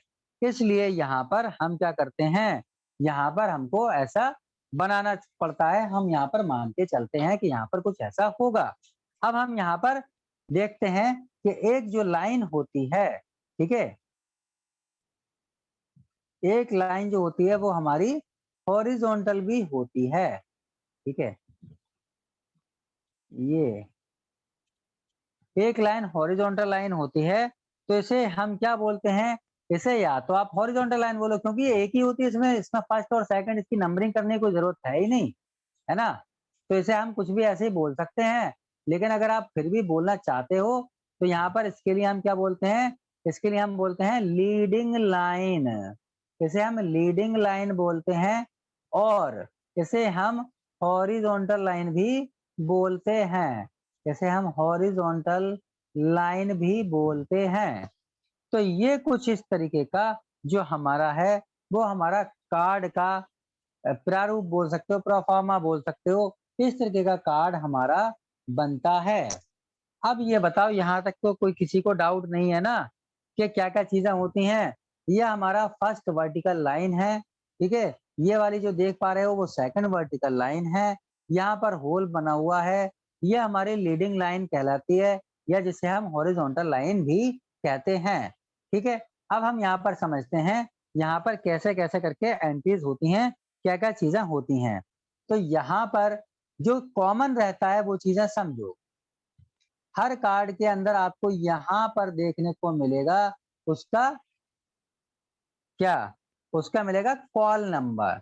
कॉल नंबर क्या होता है, अब कॉल नंबर के बारे में समझ लो। तो कॉल नंबर जो होता है वो क्लास नंबर और बुक नंबर से मिलाकर बनता है। यहाँ पर जो होता है लिखा जाता है वो कॉल नंबर लिखा जाता है, और जो कॉल नंबर होता है वो दो चीजों से मिलके बनता है। एक तो होता है हमारा उसका क्लास नंबर, और एक जो होता है वो हमारा क्या होता है, बुक नंबर। अब यहाँ पर आप सोच रहे होंगे क्लास नंबर क्या होता है। क्लास नंबर जो होता है, जब आप किसी भी सब्जेक्ट को किसी भी बुक के लिए क्लासिफाई करते हो तब आप कोई एक सिस्टम को अपनाते हो, चाहो तो डीडीसी जिसे हम डेसिमल क्लासिफिकेशन स्कीम बोलते हैं, या फिर आपने सीसी जिसे हम बोलते हैं कॉलन क्लासिफिकेशन, या यूडीसी, जो भी आप करना चाहते हो स्कीम को यूज, है ना, वो उस स्कीम को यूज करके आपको उसको एक क्लास नंबर देना होता है। अब रही बात बुक नंबर की, तो बुक नंबर में मोस्टली मैंने तो फर्स्ट 3 लेटर देखे हैं बुक के लिखे हुए, ठीक है, तो यहाँ पर हमको ये चीज लिखनी होती है।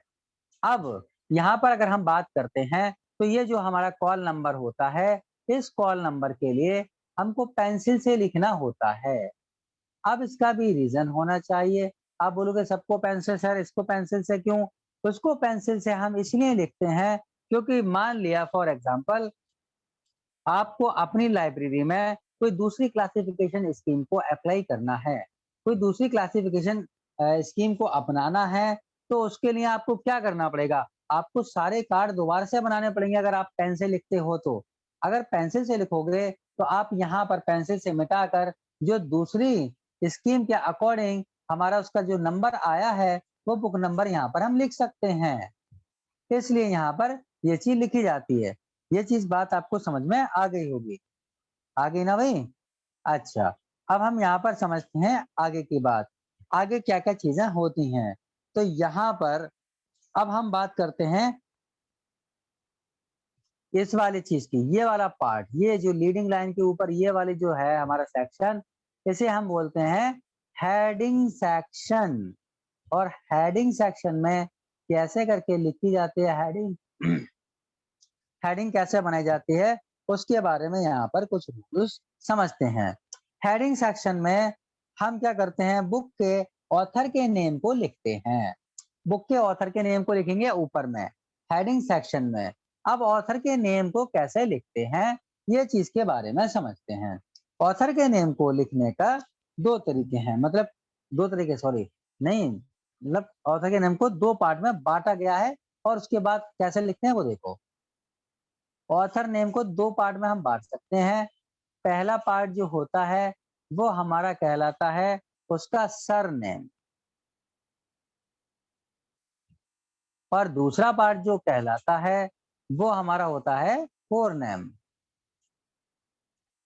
है ना।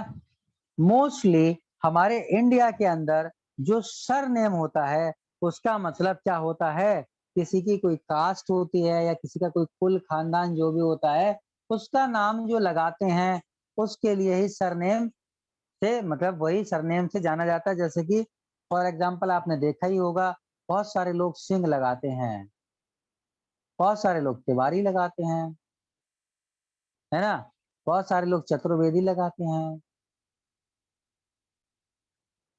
देखा है ना, बहुत सारे लोग दूबे लगाते हैं। मुस्लिम्स में क्या क्या लगाते हैं, मुस्लिम्स में आपने देखा होगा बहुत सारे लोग खान लगाते हैं, है ना। तो ये जो सारी चीजें हैं, मुस्लिम में बहुत सारी चीजें होती हैं, खान लगाते हैं, सैयद लगाते हैं। तो ऐसी जो भी सारी चीजें हैं, ये सारे जो भी नेम हैं, तो ये किस कैटेगरी में आते हैं, सर नेम के अंदर आते हैं। और फोर नेम के अंदर क्या आता है, फोर नेम के अंदर जो उसका ओरिजिनल नेम होता है, जो उसका ओरिजिनल नेम होता है वो हमारा फोर नेम के अंदर आता है। अब हम यहाँ पर समझते हैं कैसे करके क्या क्या होता है। जैसे कि फॉर एग्जांपल मैंने यहाँ पर लिख दिया शानू कुमार, तो यहाँ पर आप यहाँ पर अगर बताओगे, मैं आपसे पूछूं तो आप बोलोगे सर ये जो है हमारा शानू लिखा हुआ है वो हमारा क्या हो जाएगा, सरनेम को फोर नेम, बोलो बोलो भाई। Four name. Four four name. Name. Four name. Four name जी, तो ये हो जाएगा हमारा फोर नेम, गुड। और जो हमारी ये कुमार है वो हमारा हो जाएगा surname. Sir name, yes exactly. तो ये हमारा फोर नेम हो जाएगा और ये वाला हमारा हो जाएगा सर नेम, ठीक है। मोस्टली इंडिया के अंदर ये भी देखा गया है कि जो हमारा सरनेम होता है वो सरनेम क्या होता है, वो बाद में ही आता है। अच्छा, अब हम यहाँ पर समझते हैं कुछ और चीजें। जब भी हम किसी की भी कैटलॉगिंग कार्ड पे एंट्री कर रहे होते हैं ऑथर के नेम की, तो किसी का भी कोई भी जो डेजिग्नेशन होता है, किसी का कोई पद होता है, वो हमको नहीं लिखना होता है। जैसे कि अगर मान लें यहाँ पर आ गया डॉक्टर हरीश गुप्ता, तो यहाँ पर आपको ये डॉक्टर नहीं लिखना है।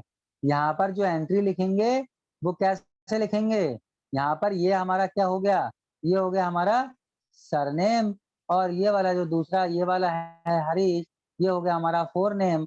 तो अब हमको जो लिखना है वो हमको कैसे लिखना है, वो हमको लिखना है, पहले हम यहाँ पर लिखने का तरीका होता है सरनेम लिखते हैं, फिर हरीश लिखते हैं। तो हमको सबसे पहले लिखना पड़ेगा गुप्ता और कॉमा लगा के फिर हम लिखेंगे यहाँ पर हरीश।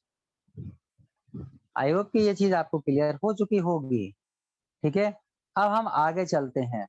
अब आपने बोला कि सर क्या ये सब में रूल एप्लीकेबल है, मान लिया कि क्या लिख के आ रहा है, किसी का नाम है और नाम में लिखा हुआ है क्या, श्री राम। अब आप कहोगे श्री तो हमने उसे बुलाया है ऐसे ही, है ना, श्री श्रीमती ये सारी चीजें कुछ लगाते थोड़े है ना, श्री लगाएंगे ना श्रीमती लगाएंगे, है ना। या किसी का जो डेजिग्नेशन है, पंडित जी हैं, मौलाना है ना, तो ये चीजें नाम नहीं लिखते हैं। कोई इंजीनियर है, कोई डॉक्टर है ना, कोई एडवोकेट है, तो उसका वो जो पद होगा वो हम नहीं लिखते हैं। तो क्या यहाँ पर नहीं लिखेंगे? यहाँ पर आपको लिखना होगा, क्योंकि जो ये श्री राम है वो उसका कंप्लीट नाम है भाई। यहाँ पर उसका ये तो कंप्लीट नाम है श्री राम। यहाँ पर ऐसा थोड़ी है कि यहाँ पर श्री अलग है राम अलग है ना। अब जैसे कि ये है हमारा क्या, हमने लिखा श्री देवी, तो क्या सोच रहे हो आप कि श्री देवी लिखा हुआ है यहाँ पर, तो क्या ये उसका नाम होगा कि नहीं होगा? तो कहीं आप ऐसा मत कर देना कि तुमने श्री देखा, तुमने कहा श्री तो लगना ही नहीं है, देवी से बना दिया एंट्री। नहीं, ये उसका पूरा नाम है, ठीक है। अच्छा, अब यहाँ पर क्या आ गया हमारा, मान लिया हमारा आ गया श्री श्री रविशंकर। अब कैसे बनाओगे इसकी एंट्री? तो ऑब्वियस सी बात है, ये जो हमारा श्री श्री जो लगाया गया है, ये उनको सम्मान देने के लिए लगाया गया है ना। श्री श्री लगाते हैं ना लोग, बाबा लोग लगाते हैं, तो ये उनको सम्मान देने के लिए लगाया गया है। एंट्री सिर्फ रविशंकर से बनेगी, ठीक है। अच्छा, अब हम यहाँ पर बात कर लेते हैं, ऐसे ही एक है महादेवी वर्मा। तो यहाँ पर हम क्या करेंगे, हम यहाँ पर लिखेंगे, जो ये हमारा वर्मा है ना, वर्मा, वो क्या हो जाएगा हमारा, वो हो जाएगा हमारा सरनेम। सरनेम। और जो ये महादेवी है, ये पूरा फोरनेम। महादेवी कंप्लीट, ये फोरनेम होगा हमारा, ठीक है। अच्छा, अब हम यहाँ पर चलते हैं, और अब मैं आपको कुछ पूछता हूँ आपसे। अब मैं भी तो देखूंगा आप लोगों को कुछ आ गया कि नहीं, है ना। अब हमारा है, नाम लिखा हुआ है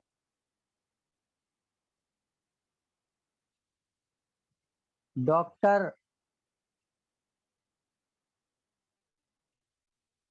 प्रज्ञा देवी।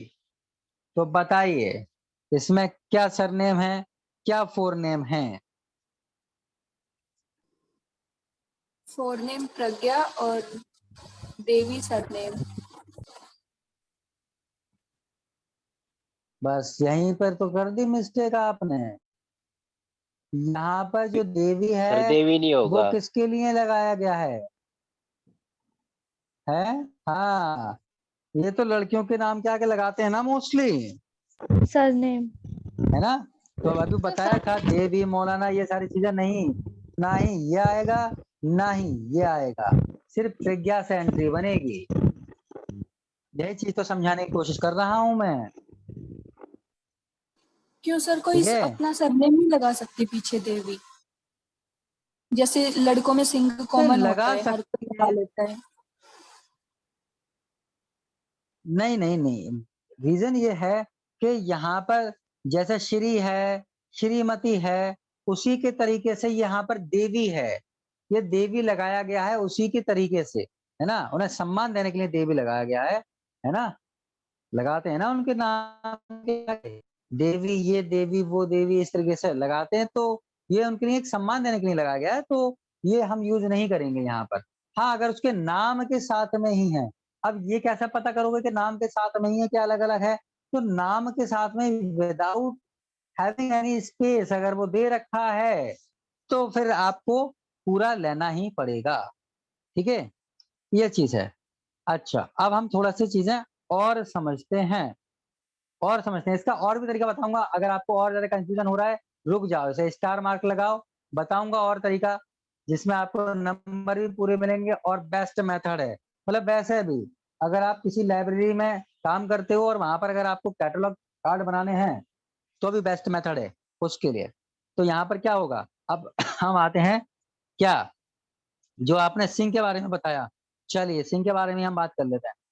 अब जो हमारे एक्स प्राइम मिनिस्टर थे, उनका नाम क्या था? डॉक्टर मनमोहन सिंह। आप बताइए इसमें सरनेम क्या, फोरनेम क्या? बताइए भाई। सर ये तो मनमोहन सिंह तो पूरा सर फोर नेम ही है। यस, यहाँ पर क्या है, क्योंकि आपको एक रूल और बताया गया है कि जो सरदार होते हैं उनके नाम में जो सिंह होता है ना, वो क्या होता है, सरनेम नहीं माना जाता है, वो पूरा ही नाम होता है, समझे। जैसे कि हमारा हो गया मनमोहन सिंह, हमारा हो गया करतार सिंह, ठीक है, करतार सिंह। तो ये जितने भी होते हैं ना हमारे सिंह इस तरीके के लगे हुए, तो ये पूरा ही नाम लिया जाएगा। अब आप सोच रहे होगा पता कैसे चलेगा, अभी मैंने तुमको बताया था ना कि ये हमारे एक्स प्राइम मिनिस्टर हैं। तो अगर मैंने ये बताया कि ये एक्स प्राइम मिनिस्टर हैं, इट मीन्स मैंने पहले इंडिकेट कर दिया, आपको पता होना चाहिए कि जो एक्स प्राइम मिनिस्टर हैं वो एक सरदार थे, ठीक है। अच्छा, वैसे कैसे पता करेंगे, वैसे आपको देखो मोस्टली तो उसके नाम से ही पता चल जाएगा, क्योंकि सरदारों के नाम अलग ही दिख जाते हैं। और अगर फिर भी नहीं पता चल पा रहा है तो उसमें लिखा हुआ होता है ना। और फिर भी नहीं पता चल पा रहा है, तब आप जो है फिर आप उसे सरदार मत मानो। और आपको क्या करना होता है, आप यहाँ पर एक स्टार बना के जब कार्ड बना देते हो, तो आप स्टार बना के वहां पर लिखते हो कि in my point of view, ठीक है। वहां पर आपको क्या लिखना है, सेंटेंस समझ लो, वहां पर आपको स्टार लगा के लिखना है in my point of view right and word is surname. मतलब कि मेरे हिसाब से जो होना चाहिए, वो जो राइट वाला, राइट साइड वाला जो हमारा वर्ड है वो सरनेम होना चाहिए। अगर आप ये लिख दोगे तो आपको नंबर यहाँ पर भी मिलेंगे और आपको लाइब्रेरी में भी कोई दिक्कत नहीं होगी। आजकल तो टेक्नोलॉजी का जमाना है, आप सर्च करके पता कर सकते हो फोन में ही कि वो जो राइटर है वो कैसा है, मतलब वो सरदार है या नहीं है, ठीक है। अब हम बात कर लेते हैं कुछ मान लिया विदेशी नाम। अब देशी में तो आपने यूं पकड़ लिया, पहचान लिया, विदेशी नाम है। और विदेशी नाम में अब हम कैसे करके बताएंगे, जैसे कि फॉर एग्जाम्पल हमारा आ गया, क्या लिख देता हूँ, एक चाइनीज नाम लिखता हूँ, शिया हु वैन। अब बताइए इसमें सरनेम और फोरनेम कैसे करके हम पता करेंगे। तो यहाँ पर सिंपल सी बात भाई मैंने आपको बताई थी, जो आपका सरनेम होगा ना वो कैसा होगा, वो बहुत ज्यादा कॉम्पैक्ट वर्ड्स होंगे और वो वर्ड्स आपस में चिपके हुए होंगे एक दूसरे से, ठीक है। तो अगर ये यहाँ पर हम देखें तो इन दोनों के बीच में गैप है और ये दोनों वर्ड आपस में चिपके हुए हैं, इट मीन्स ये क्या होना चाहिए, ये हमारा सरनेम होना चाहिए और ये वाला जो होना चाहिए वो हमारा फोरनेम होना चाहिए। देख लेना, मैं बहुत एक एक चीज, एक एक पॉइंट क्लियर करवा रहा हूँ, बाद में फिर वहां पर मत बोलना कि सर ये कैसे हुआ और ये कैसे हुआ। मतलब तब भी पूछ सकते हो, बता दूंगा, लेकिन वो चीज फिर सही नहीं लगती, बार बार रिवाइज करवाएं छोटी छोटी चीजें। तो आपको एकदम क्लियर होना चाहिए ये सारी चीजें।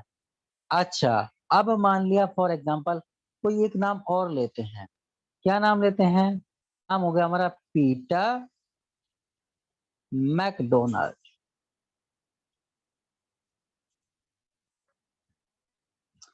ठीक है।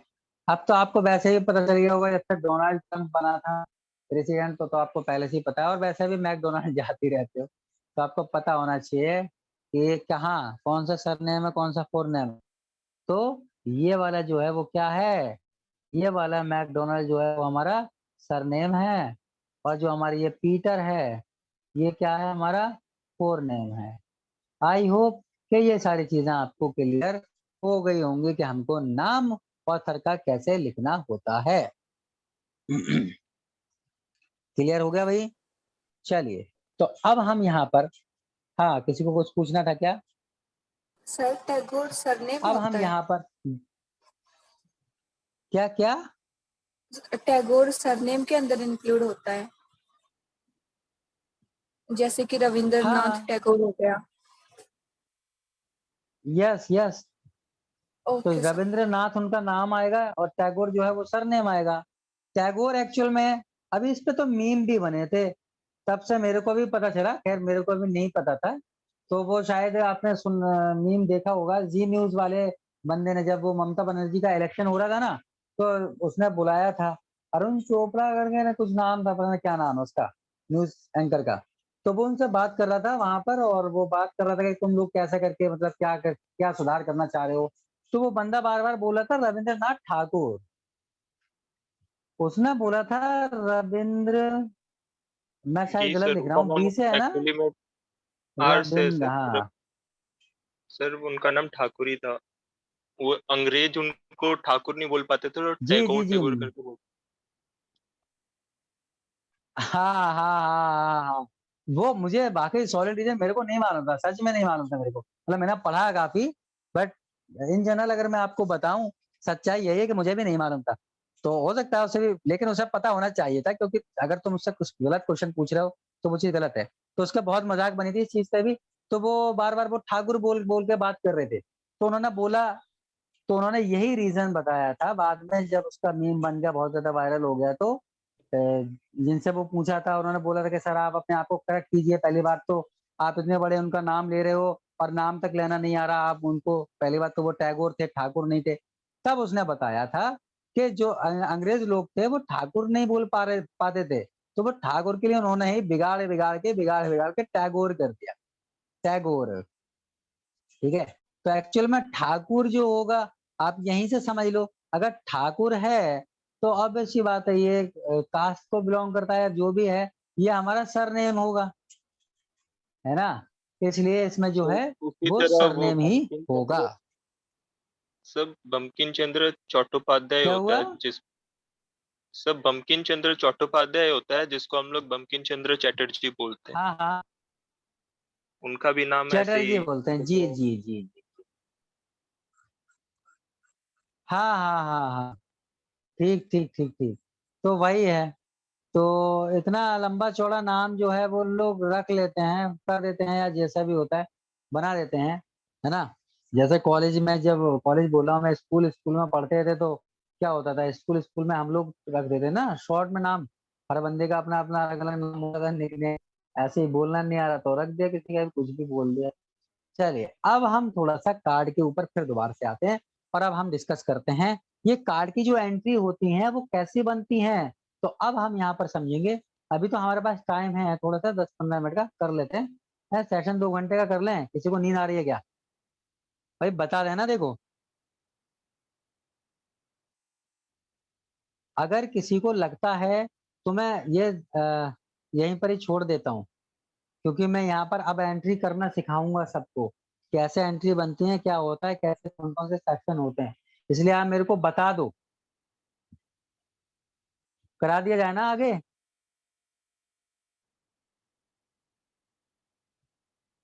क्या हुआ, सारे लोग खो गए या मुझे सुनाई नहीं दे रहा आवाज? आप कंटिन्यू कीजिए। अच्छा कंटिन्यू करें, हाँ वही वही तो मैं बोल रहा हूँ। वैसे इतना ज्यादा कोई खास टाइम हुआ नहीं है, आपको सोचो मेरे को 5:45 की क्लास लेना जाना है सुबह में, मॉर्निंग, बट मैं फिर भी पढ़ा रहा हूँ आप लोगों के लिए, तो आप कर लो। तो टाइप्स ऑफ एंट्रीज की बात अगर हम करते हैं, तो किसी भी कार्ड को बनाने के लिए अपना माइक म्यूट कर दीजिए प्लीज।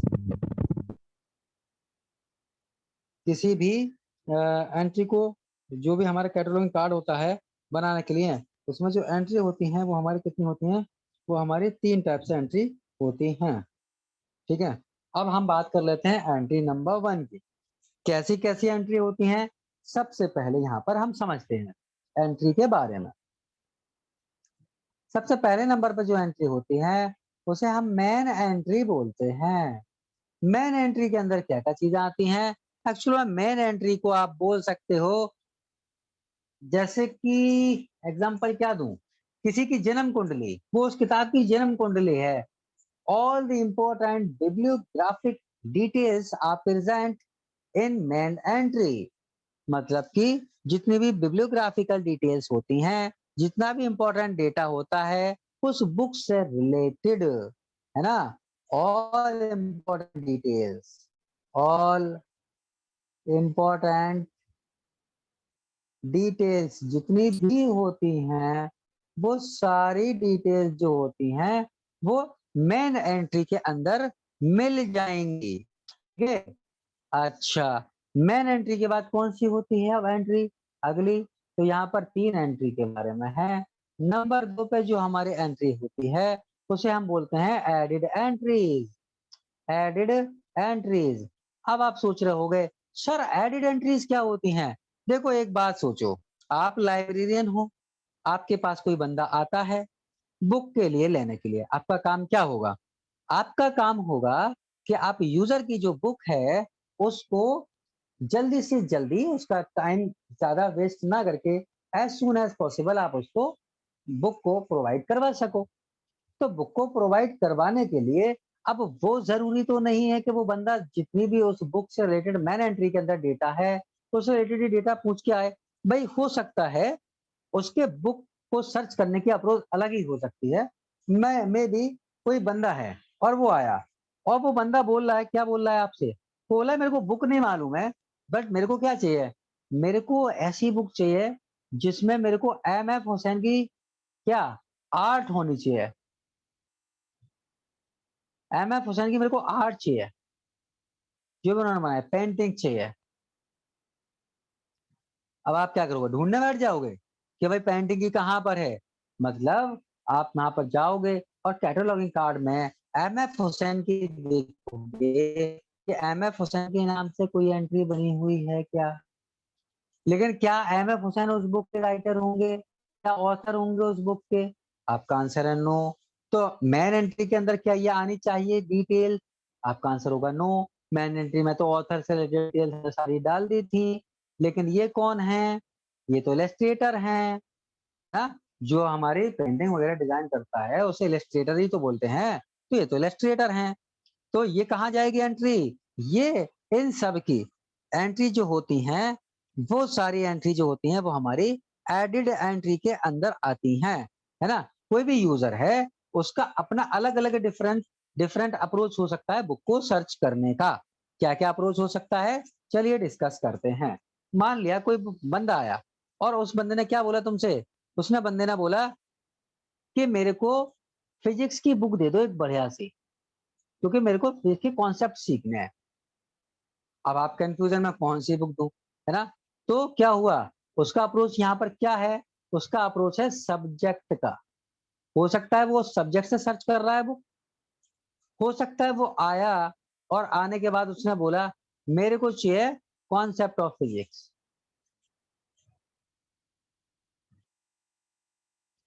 तो वो बंदा किस चीज से सर्च कर रहा है?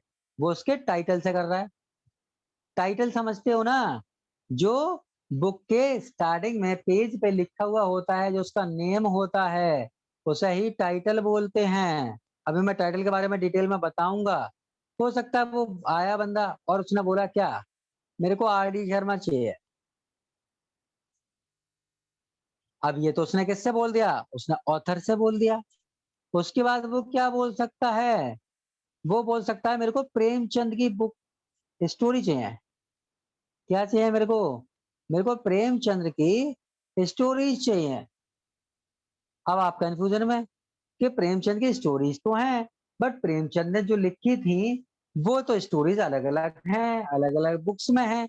तो क्या होगा, प्रेमचंद की जो स्टोरीज होंगी ना, ऑथर तो प्रेमचंद है, लेकिन कोई एक बंदा होगा जिसने उन सारी चीजों को कलेक्ट करके एक बुक की शेप दे दी होगी, है ना।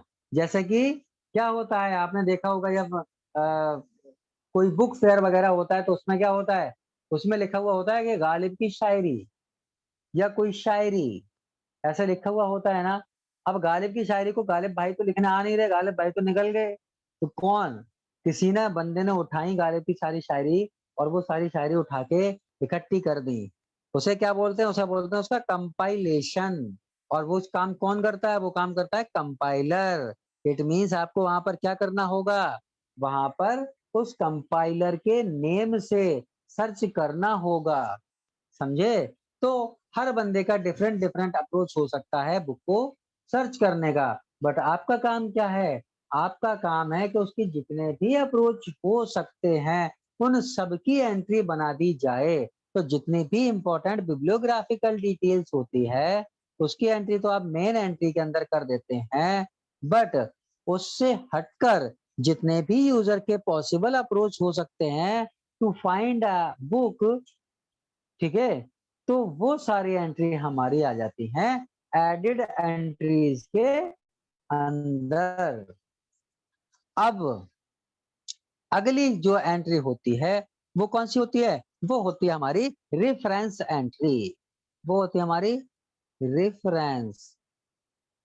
Reference entries.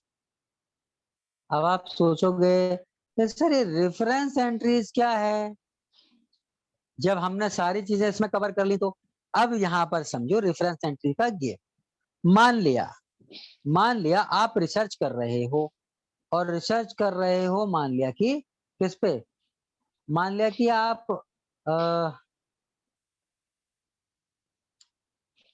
प्राइम मिनिस्टर जो भी है हमारे prime ministers of India, prime ministers है ना ऑफ इंडिया, इस पे रिसर्च कर रहे हो, ठीक है।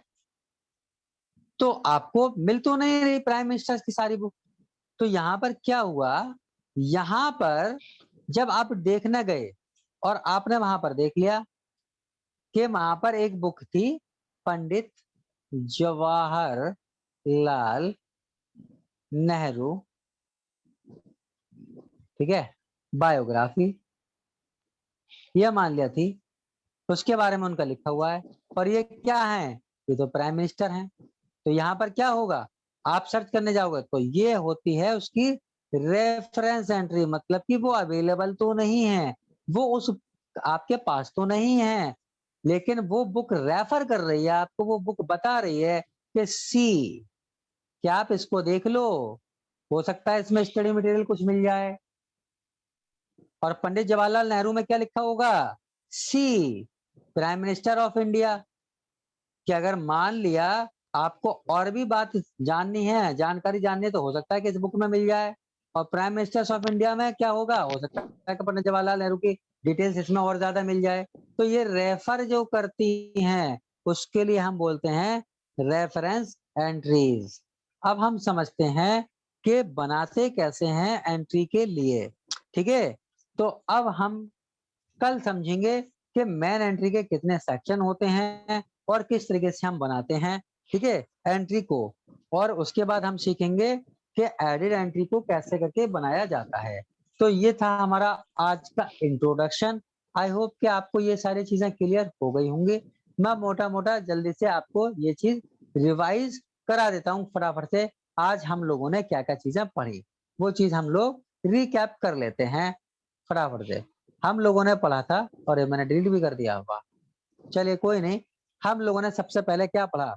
सबसे पहले हम लोगों ने पढ़ा था कि भाई ASCR स्टार्ट कहाँ से हुआ। ASCR की फुल फॉर्म क्या है? वो फुल फॉर्म है हमारी Anglo American cataloguing rules. Start कहाँ से हुआ था? स्टार्ट हुआ हमारा 1960 में। क्या किया था? जो हमारे सोमोर लिविट्स, क्या नाम था इसका, मेरे को लेना नहीं आता, लिविट्स की नाम पे जो था ना हमारा वर्किंग प्रोफेशन, जो लाइब्रेरी में काम करते हैं, उन्होंने एक बुक लिखी थी रिगार्डिंग कैटलॉगिंग। उनका बुक का नाम था code of cataloguing rules, author and title entry, ठीक है। उसके बाद क्या था हमारा कॉलन एंड अनफिनिश्ड ड्राफ्ट, ये पूरा उस बुक का नाम था। उसके बाद 1961 में पेरिस के अंदर एक हमारी कॉन्फ्रेंस होती है और उस कॉन्फ्रेंस में टोटल 12 प्रिंसिपल दिए जाते हैं और वो 12 प्रिंसिपल बेस होते हैं हमारे सैमुअल लेविट्स्की नाम के, जो हमारे वर्किंग प्रोफेशन थे, उनकी बुक से रिलेटेड होते हैं। इसीलिए हम ये भी बोल सकते हैं कि ASCR जो है वो बेस है हमारे उनकी बुक पर ही आधारित है। उसके बाद हमको ये पता चला कि 1967 में हमारी जितनी भी यूरोपियन लाइब्रेरी एसोसिएशंस थी, वो सारी लाइब्रेरी एसोसिएशंस मिलकर उन्होंने हमारे को दिया। उसमें जो मेनली थी वो थी हमारी ALA, अमेरिकन लाइब्रेरी एसोसिएशन, और हमारे थे British library association, Canada library association और लाइब्रेरी ऑफ कांग्रेस। ठीक है, इन लोगों ने इसके 2 वर्जन दिए। पहला वर्जन नॉर्थ अमेरिकन वर्जन था और दूसरा वर्जन ब्रिटिश वर्जन था। उसके बाद क्या रहा, इसको रिवाइज किया गया 1974 में। क्यों रिवाइज किया गया? क्योंकि यहाँ पर उन्होंने 2 चैप्टर जोड़े थे, chapter number 12 and chapter number 14। Chapter number 12 में हमारा ऑडियो वीडियो से रिलेटेड था, सॉरी ऑडियो विजुअल से रिलेटेड था, और जो चैप्टर नंबर 14 था वो हमारा साउंड और रिकॉर्डिंग से रिलेटेड था। उसमें रूल्स थे। उसके बाद इसका एक मेन वजह ये भी थी कि इन्होंने इंटरनेशनल स्टैंडर्ड अडॉप्ट कर लिया था किसका, बिब्लियोग्राफिकल डिस्क्रिप्शन का, कि किस तरीके से लिखा जाता है वो चीज, इसलिए इसे रिवाइज करना पड़ गया। 1978 में इसका ACR2 का सेकंड डिवीजन आया था, सेकंड एडिशन आया था। और 19 उसके बाद फिर तो 10 साल का गैप चलते चले जाओ। फिर 1988 में हमारा ACR2 का रिवीजन आ गया हमारा। उसमें क्या नई चीज आई? उसमें यह आया कि इसे बुक की फॉर्म के साथ साथ लूज शीट फॉर्मेट के अंदर भी पब्लिश कर दिया गया। उसके बाद 1988 में इसका सेकंड डिवीजन आ गया। सेकंड डिवीजन में क्या हुआ था? सेकंड डिवीजन में ये बुक के साथ साथ CD रोम में भी अवेलेबल हो गया था। तो अगर क्वेश्चन ये आ जाता कि ACR2 जो है वो कब फर्स्ट टाइम CD रोम में अवेलेबल था, तो फर्स्ट टाइम 1988 में था। और यहाँ पर एक चैप्टर और जोड़ दिया गया, चैप्टर नंबर 9 के नाम से, जिसको हमने इलेक्ट्रॉनिक रिसोर्सेज से रिलेटेड के लिए रखा हुआ था। फिर 2002 में इसका थर्ड रिवीजन आ गया हमारा, और 2003 में RDA इंट्रोड्यूस होने के बाद 2005 में इसको बंद कर दिया गया। रिवाइज करना। अब अगर हम यहाँ पर बात करते हैं कि भैया ये कैसे कैसे पाया जाता है, तो पहले ये 3 पार्ट में पाया जाता था। पहले पार्ट में डिस्क्रिप्शन से रिलेटेड रूल्स होते थे, दूसरे पार्ट में हेडिंग से रिलेटेड रूल होते थे, और तीसरे पार्ट में जो था वो नॉन बुक मटेरियल, जैसे कि हमारी म्यूजिक सिस्टम हो गया, वीडियो रिकॉर्डिंग्स हो गई, ऑडियो रिकॉर्डिंग्स हो गई, इन सारी चीजों के बारे में था। लेकिन जब इसको रिवाइज किया गया तो सिर्फ से 2 ही पार्ट में डाल दिया गया, और जो नॉन बुक मटेरियल था उसे सेकंड पार्ट में डाल दिया गया। उसके बाद अगर हम यहाँ पर बात करते हैं तो उसके पार्ट 1 में कुल मिला के 13 रूल थे, 13 चैप्टर थे, और पार्ट 2 में कुल मिला के हमारे 6 चैप्टर थे, 21 to 25। ठीक है, अब यहाँ पर चैप्टर नंबर 14 से लेके चैप्टर नंबर 20 तक क्या किए गए थे? ओमिट कर दिए गए थे, छोड़ दिए गए थे for further development in future. ठीक है, फ्यूचर के लिए। अब अगर हम यहाँ पर बात कर लेते हैं तो आपको पता होना चाहिए डिस्क्रिप्शन में जो रूल्स थे, पहला रूल जो था वो हमारा जनरल रूल से रिगार्डिंग था, दूसरे में बुक्स आ जाती है, तीसरे में हमारा मैप आ जाते हैं, चौथे में मनुस्क्रिप्ट आ जाती है, पांचवें में म्यूजिक आ जाते हैं, छठे में साउंड रिकॉर्डिंग है हमारी, सातवें में वीडियो रिकॉर्डिंग है, आठवें में हमारे ग्राफिकल मटेरियल है, नवे में हमारा मशीन रीडेबल फाइल है, 10वें में हमारा 3D मॉडल है, 11वें में हमारा माइक्रोफॉर्म्स हैं, 12वें में हमारे सीरियल हैं, 13वें में एनालिसिस हैं। इस तरीके से ये हमारे हो जाते हैं कंप्लीट। अब हम दूसरे चैप्टर की बात करते हैं। दूसरे चैप्टर में चॉइस ऑफ एक्सेस पॉइंट मिलते हैं आपके लिए, उससे रिगार्डिंग रूल मिलते हैं। अब आपको समझ में नहीं आ रहा होगा एक्सेस पॉइंट, तो एक्सेस पॉइंट क्या होता है? जहां से हम हेडिंग बनाते हैं या जहां से हम कार्ड की शुरुआत करते हैं उसे हम एक्सेस पॉइंट बोलते हैं।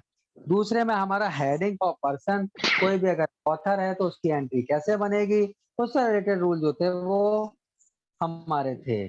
तीसरे वाले चैप्टर में जो 23 बोलते हैं, चैप्टर नंबर 23, उसमें ज्योग्राफिकल नेम्स थे। चैप्टर नंबर 24 में हमारे क्या कारपोरेट बॉडीज के बारे में था। चैप्टर नंबर 25 में यूनिफॉर्म टाइटल था। और अपना लास्ट जो हमारा चैप्टर बचता है, लास्ट चैप्टर कहाँ बचेगा? तो 25 पे तो पूरा हो गया कंप्लीट, है ना? कंप्लीट हो गया ना? में वो थे हाँ, ना यूनिफॉर्म टाइटल के बाद नहीं बचेगा हाँ, रेफरेंसेस का लास्ट चैप्टर हमारा बच जाता है। उसके बाद फिर इन्होंने अपेंडिसेज बना दी थी। अपेंडिसेज में इन्होंने 4 चैप्टर डाले थे। पहले में कैपिटलाइजेशन से रिलेटेड, वही कौन सा कैप्स में लिखा जाएगा, कौन सा स्मॉल में लिखा जाएगा लेटर, इसके बारे में रूल थे। दूसरे में एब्रिविएशन था, तीसरे में नंबर थे, चौथे में ग्लॉसरी थी। उसके बाद भी इन्होंने क्या किया, उसके बाद इन्होंने इसका इंडेक्स बना दिया था। ठीक है, इसके बाद भी इन्होंने इंडेक्स दिया था लास्ट में, जो कि अल्फाबेटिकल ऑर्डर में था, जिससे कि हम क्या करें, हम उससे हेल्प ले सकते हैं। अगर फिर भी हमको समझ नहीं आ रहा, हमको फिर भी कठिनाई हो रही है उसको बनाने में, तो हम रूल ढूंढ भी नहीं पा रहे हैं, तो हम इंडेक्स के थ्रू रूल ढूंढ सकते हैं। तो उसके बाद इसका जो रिवाइज एडिशन था, उसमें ये भी बताया गया था कि आपको जो उसकी इंफॉर्मेशन देनी है किसी भी यूजर के लिए, तो जो लेवल ऑफ डिस्क्रिप्शन होगा वो भी, उसके भी 3 लेवल होंगे। पहले लेवल की अगर हम बात करते हैं तो उसमें आपको मिनिमम डिटेल देनी होती है, दूसरे लेवल में आपको मॉडरेट डिटेल देनी होती है, तीसरे में आपको मैक्सिमम डिटेल देनी होती है जितनी पॉसिबल हो सकती है। अब हम यहाँ पर बात करते हैं कि फर्स्ट और सेकंड लेवल की डिटेल का जो यूज होता है वो आप 2 ही कंडीशन में करते हैं, या तो आपके पास रिसोर्स या मैन पावर की कमी है, ठीक है, या फिर आपके पास रिसोर्स की कमी है या फिर मैन पावर की कमी है।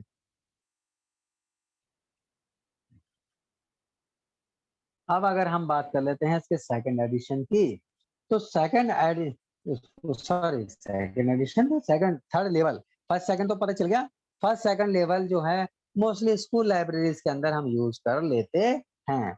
अब थर्ड वाले में जो होता है वो रिसर्च इंस्टीट्यूट है, यूनिवर्सिटीज हैं, लाइब्रेरी है, उसमें यूज होता है।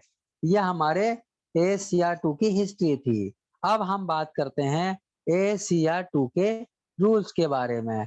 तो यहाँ पर हमने आपको बता दिया था, जो ये हमारा कार्ड होता है उसके बीच में एक होल वो होता है।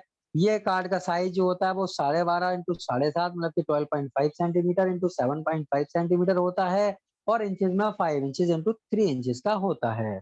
उसके बाद अगर हम यहाँ पर बात कर लेते हैं, तो यहाँ पर आपको पता होना चाहिए कि यहाँ पर 1-1 इंच और आधा इंच का गैप देने के बाद यहाँ पर 3 लाइन होती हैं।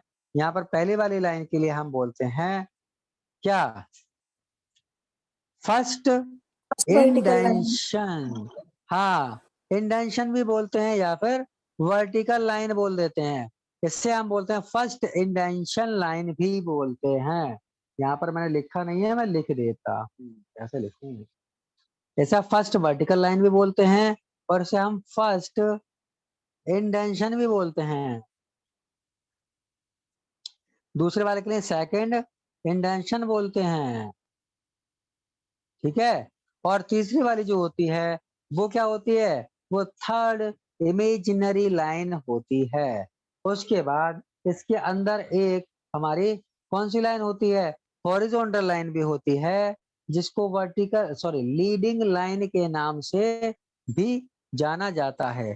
बीच में एक होल होता है। इस बीच में होल का क्या यूज है, इस बीच में जो होल होता है उसका यूज सिंपल सा ये है कि इसे रॉड जो होती है हमारी शेप शेल्फ की, उसके अंदर लगाया जाता है, रॉड के अंदर, इसके अंदर जिसे लगा दिया जाता है, ठीक है। अब हम यहाँ पर बात कर लेते हैं कि यहाँ पर लिखते कैसे हैं। तो ये वाला जो कॉलम है इसमें हमारा कॉल नंबर आता है। कॉल नंबर 2 चीजों से मिलकर बना हुआ होता है, एक क्लास नंबर होता है, एक बुक नंबर होता है। कॉल नंबर हमेशा पेंसिल से लिखा जाता है, क्योंकि अगर हमको कुछ भी हमारे को सिस्टम चेंज करना होता है तो यहाँ पर हम मिटा के उसे चेंज कर सकते हैं। अपने लाइब्रेरी के अंदर कोई दूसरा सिस्टम या कोई दूसरी स्कीम यूज कर सकते हैं। और उसके बाद हम यहाँ पर बात करते हैं कि इसके मोस्टली जो हमारा फर्स्ट इंडेंशन होता है। फर्स्ट इंडेंशन बोले तो फर्स्ट वर्टिकल लाइन से, ये वाली वर्टिकल लाइन दिख रही होगी आपको, ये वाली, इस लाइन से ही हमेशा लिखना होता है। और इस वाले एरिया को हम बोलते हैं हेडिंग सेक्शन। और हेडिंग सेक्शन में जनरली ऑथर का नाम लिखा जाता है। ऑथर का नाम लिखने के हमने आपको तरीके बताए थे। सबसे पहले ऑथर का नाम जब हम लिखते हैं तो वहां पर पहले हमारा सरनेम आता है, कॉमा लगाकर फुल नेम आता है।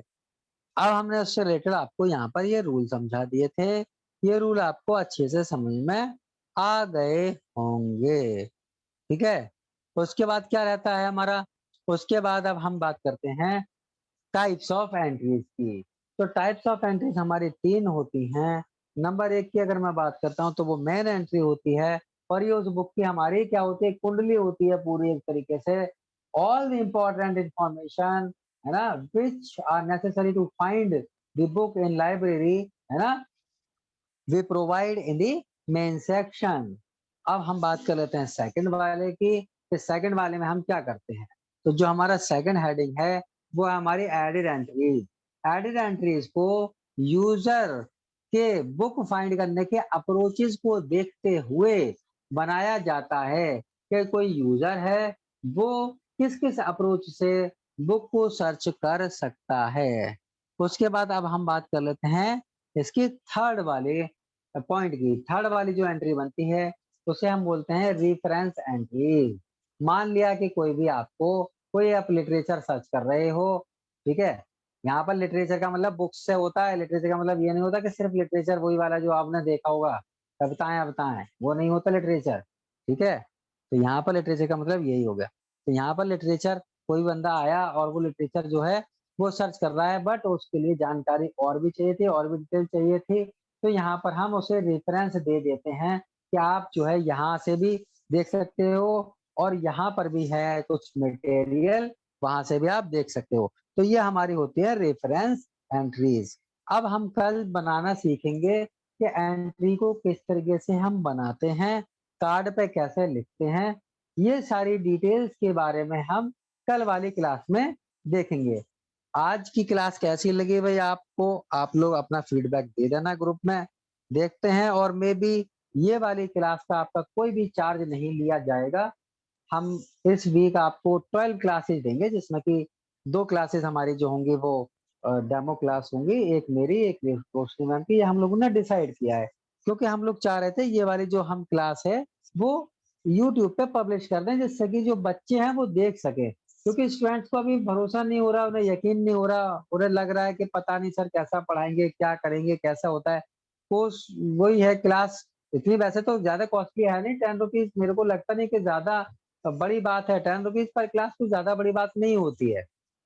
और हमने उनसे बोला था कि आप लेके देखो पहले 10 क्लासेस, अगर आपको अच्छा नहीं लगता तो मत लेना, ठीक है। ये चीज भी हमने रख दी थी सारी कंडीशन से। उसके बाद भी लोग डील कर रहे हैं और बोल रहे हैं कि भाई मेरे से नहीं हो पाएगा, पहले क्लास लूंगा, ऐसे करूंगा, वैसे करूंगा, ऐसे वैसे दसियों चीजें बता रहे हैं।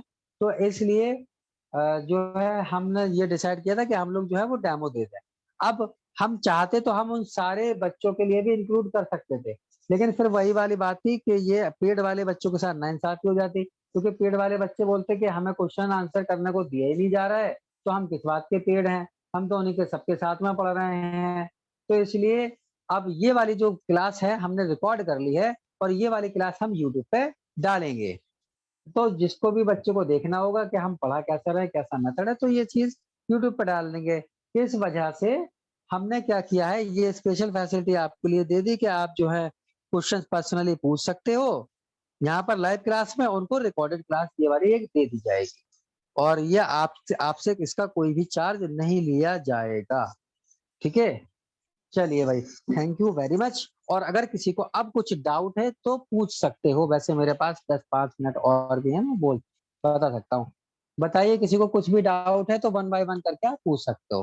क्या डाउट है, कैसा लग रहा है, क्या है था, जो भी चीजें थी। किसी को कुछ पूछना है क्या? अपना सर माइक ऑन कर लीजिए और पूछ सकते हो 9 या जी। 9:30 बजे से क्लासेस ले लिया करो ना। 9 बजे से ट्राई करते हैं, कोशिश करते हैं, जैसे ही होता है तुरंत बता देंगे, ठीक है। ठीक, और बताइए। बबीता जी, आवाज नहीं आ पा रही है आपकी, आप कुछ जो भी बोलना चाह रहे थे। सर वो बाय मिस्टेक हो गया था। अच्छा, कोई नहीं। अच्छा, किसी को कुछ नहीं पूछना फिर? मेरा एक क्वेश्चन था, लाइक जी। पंजाब में तो मैक्सिमम लोग ना सिंग लगाते हैं लड़के लोग, तो इट हाँ मींस हाँ, गुड। कि उनका कोई सरनेम नहीं है क्या? उसमें हाँ, सरनेम नहीं है। तो मैक्सिमम पीपल का सरनेम नहीं है जो सिंग लगाते हैं, करेक्ट? नहीं, ऐसा नहीं है। ओके। मैं नाम लिख के अच्छा दिखा रहा हूँ आपको। उनके सरनेम होते हैं। नहीं आपने नहीं नहीं सरनेम देखे नहीं है, ढिल्लोन ढिल्लोन लिखा होता है, ढिल्लोन जी है, फुल्लर हैं, ऐसे होते हैं, लेकिन वो सिंह के साथ ही होते हैं। जैसे फॉर एग्जांपल नाम है हमारा करतार सिंह फुल्लर, ये हो गया आपका, ये हमारा सरनेम है, ओके गॉट इट, हाँ समझ में आ गया या और ये पूरा जो है वो हमारा फोरनेम है। ओके, सर सिंह में बहुत कंफ्यूजन है क्योंकि बिहार में भी सिंह टाइटल होता है। अच्छा अच्छा, हाँ ऐसा भी है सर। क्या? कोई हाँ दिक्कत सर नहीं, कोई बिहार। दिक्कत नहीं, कोई दिक्कत नहीं। जब आपके पास हाथ में बुक आएगी ना, तो आपको क्लियर वहां सर पर हम वो क्रॉस क्लियर हो रेफरेंस में डाल जाएगा। सकते हैं क्या उसको कि ऐसे सिंह हम टाइटल ले रहे हैं या हाँ, मैंने बोला तो था, सबसे बेस्ट मेथड आपका स्टार बनाइए कार्ड के नीचे और आप लिखिए at my point of view. ठीक है, द राइट एंड लिखना है, हैंड नहीं लिखना, राइट एंड वर्ड। ठीक है, word is surname, surname, name कैसे लिख रहा हूं, सरनेम ऑफ ऑथर, बस, सिंपल। अब हम तो उसके रिश्तेदार तो हैं नहीं भाई, हमें क्या पता, बट हमने मान लिया और उसको मान के हमने कर दी इसकी एंट्री। जब कोई भी बंदा सर्च करेगा तो उसे दिख जाएगा, उसमें लिखा हुआ है तो भैया राइट हैंड वर्ड को मान के करा है, ऐसे करके, समझे? और इग्नू में भी लिख सकते हो आप। बताइए और कोई क्वेश्चन?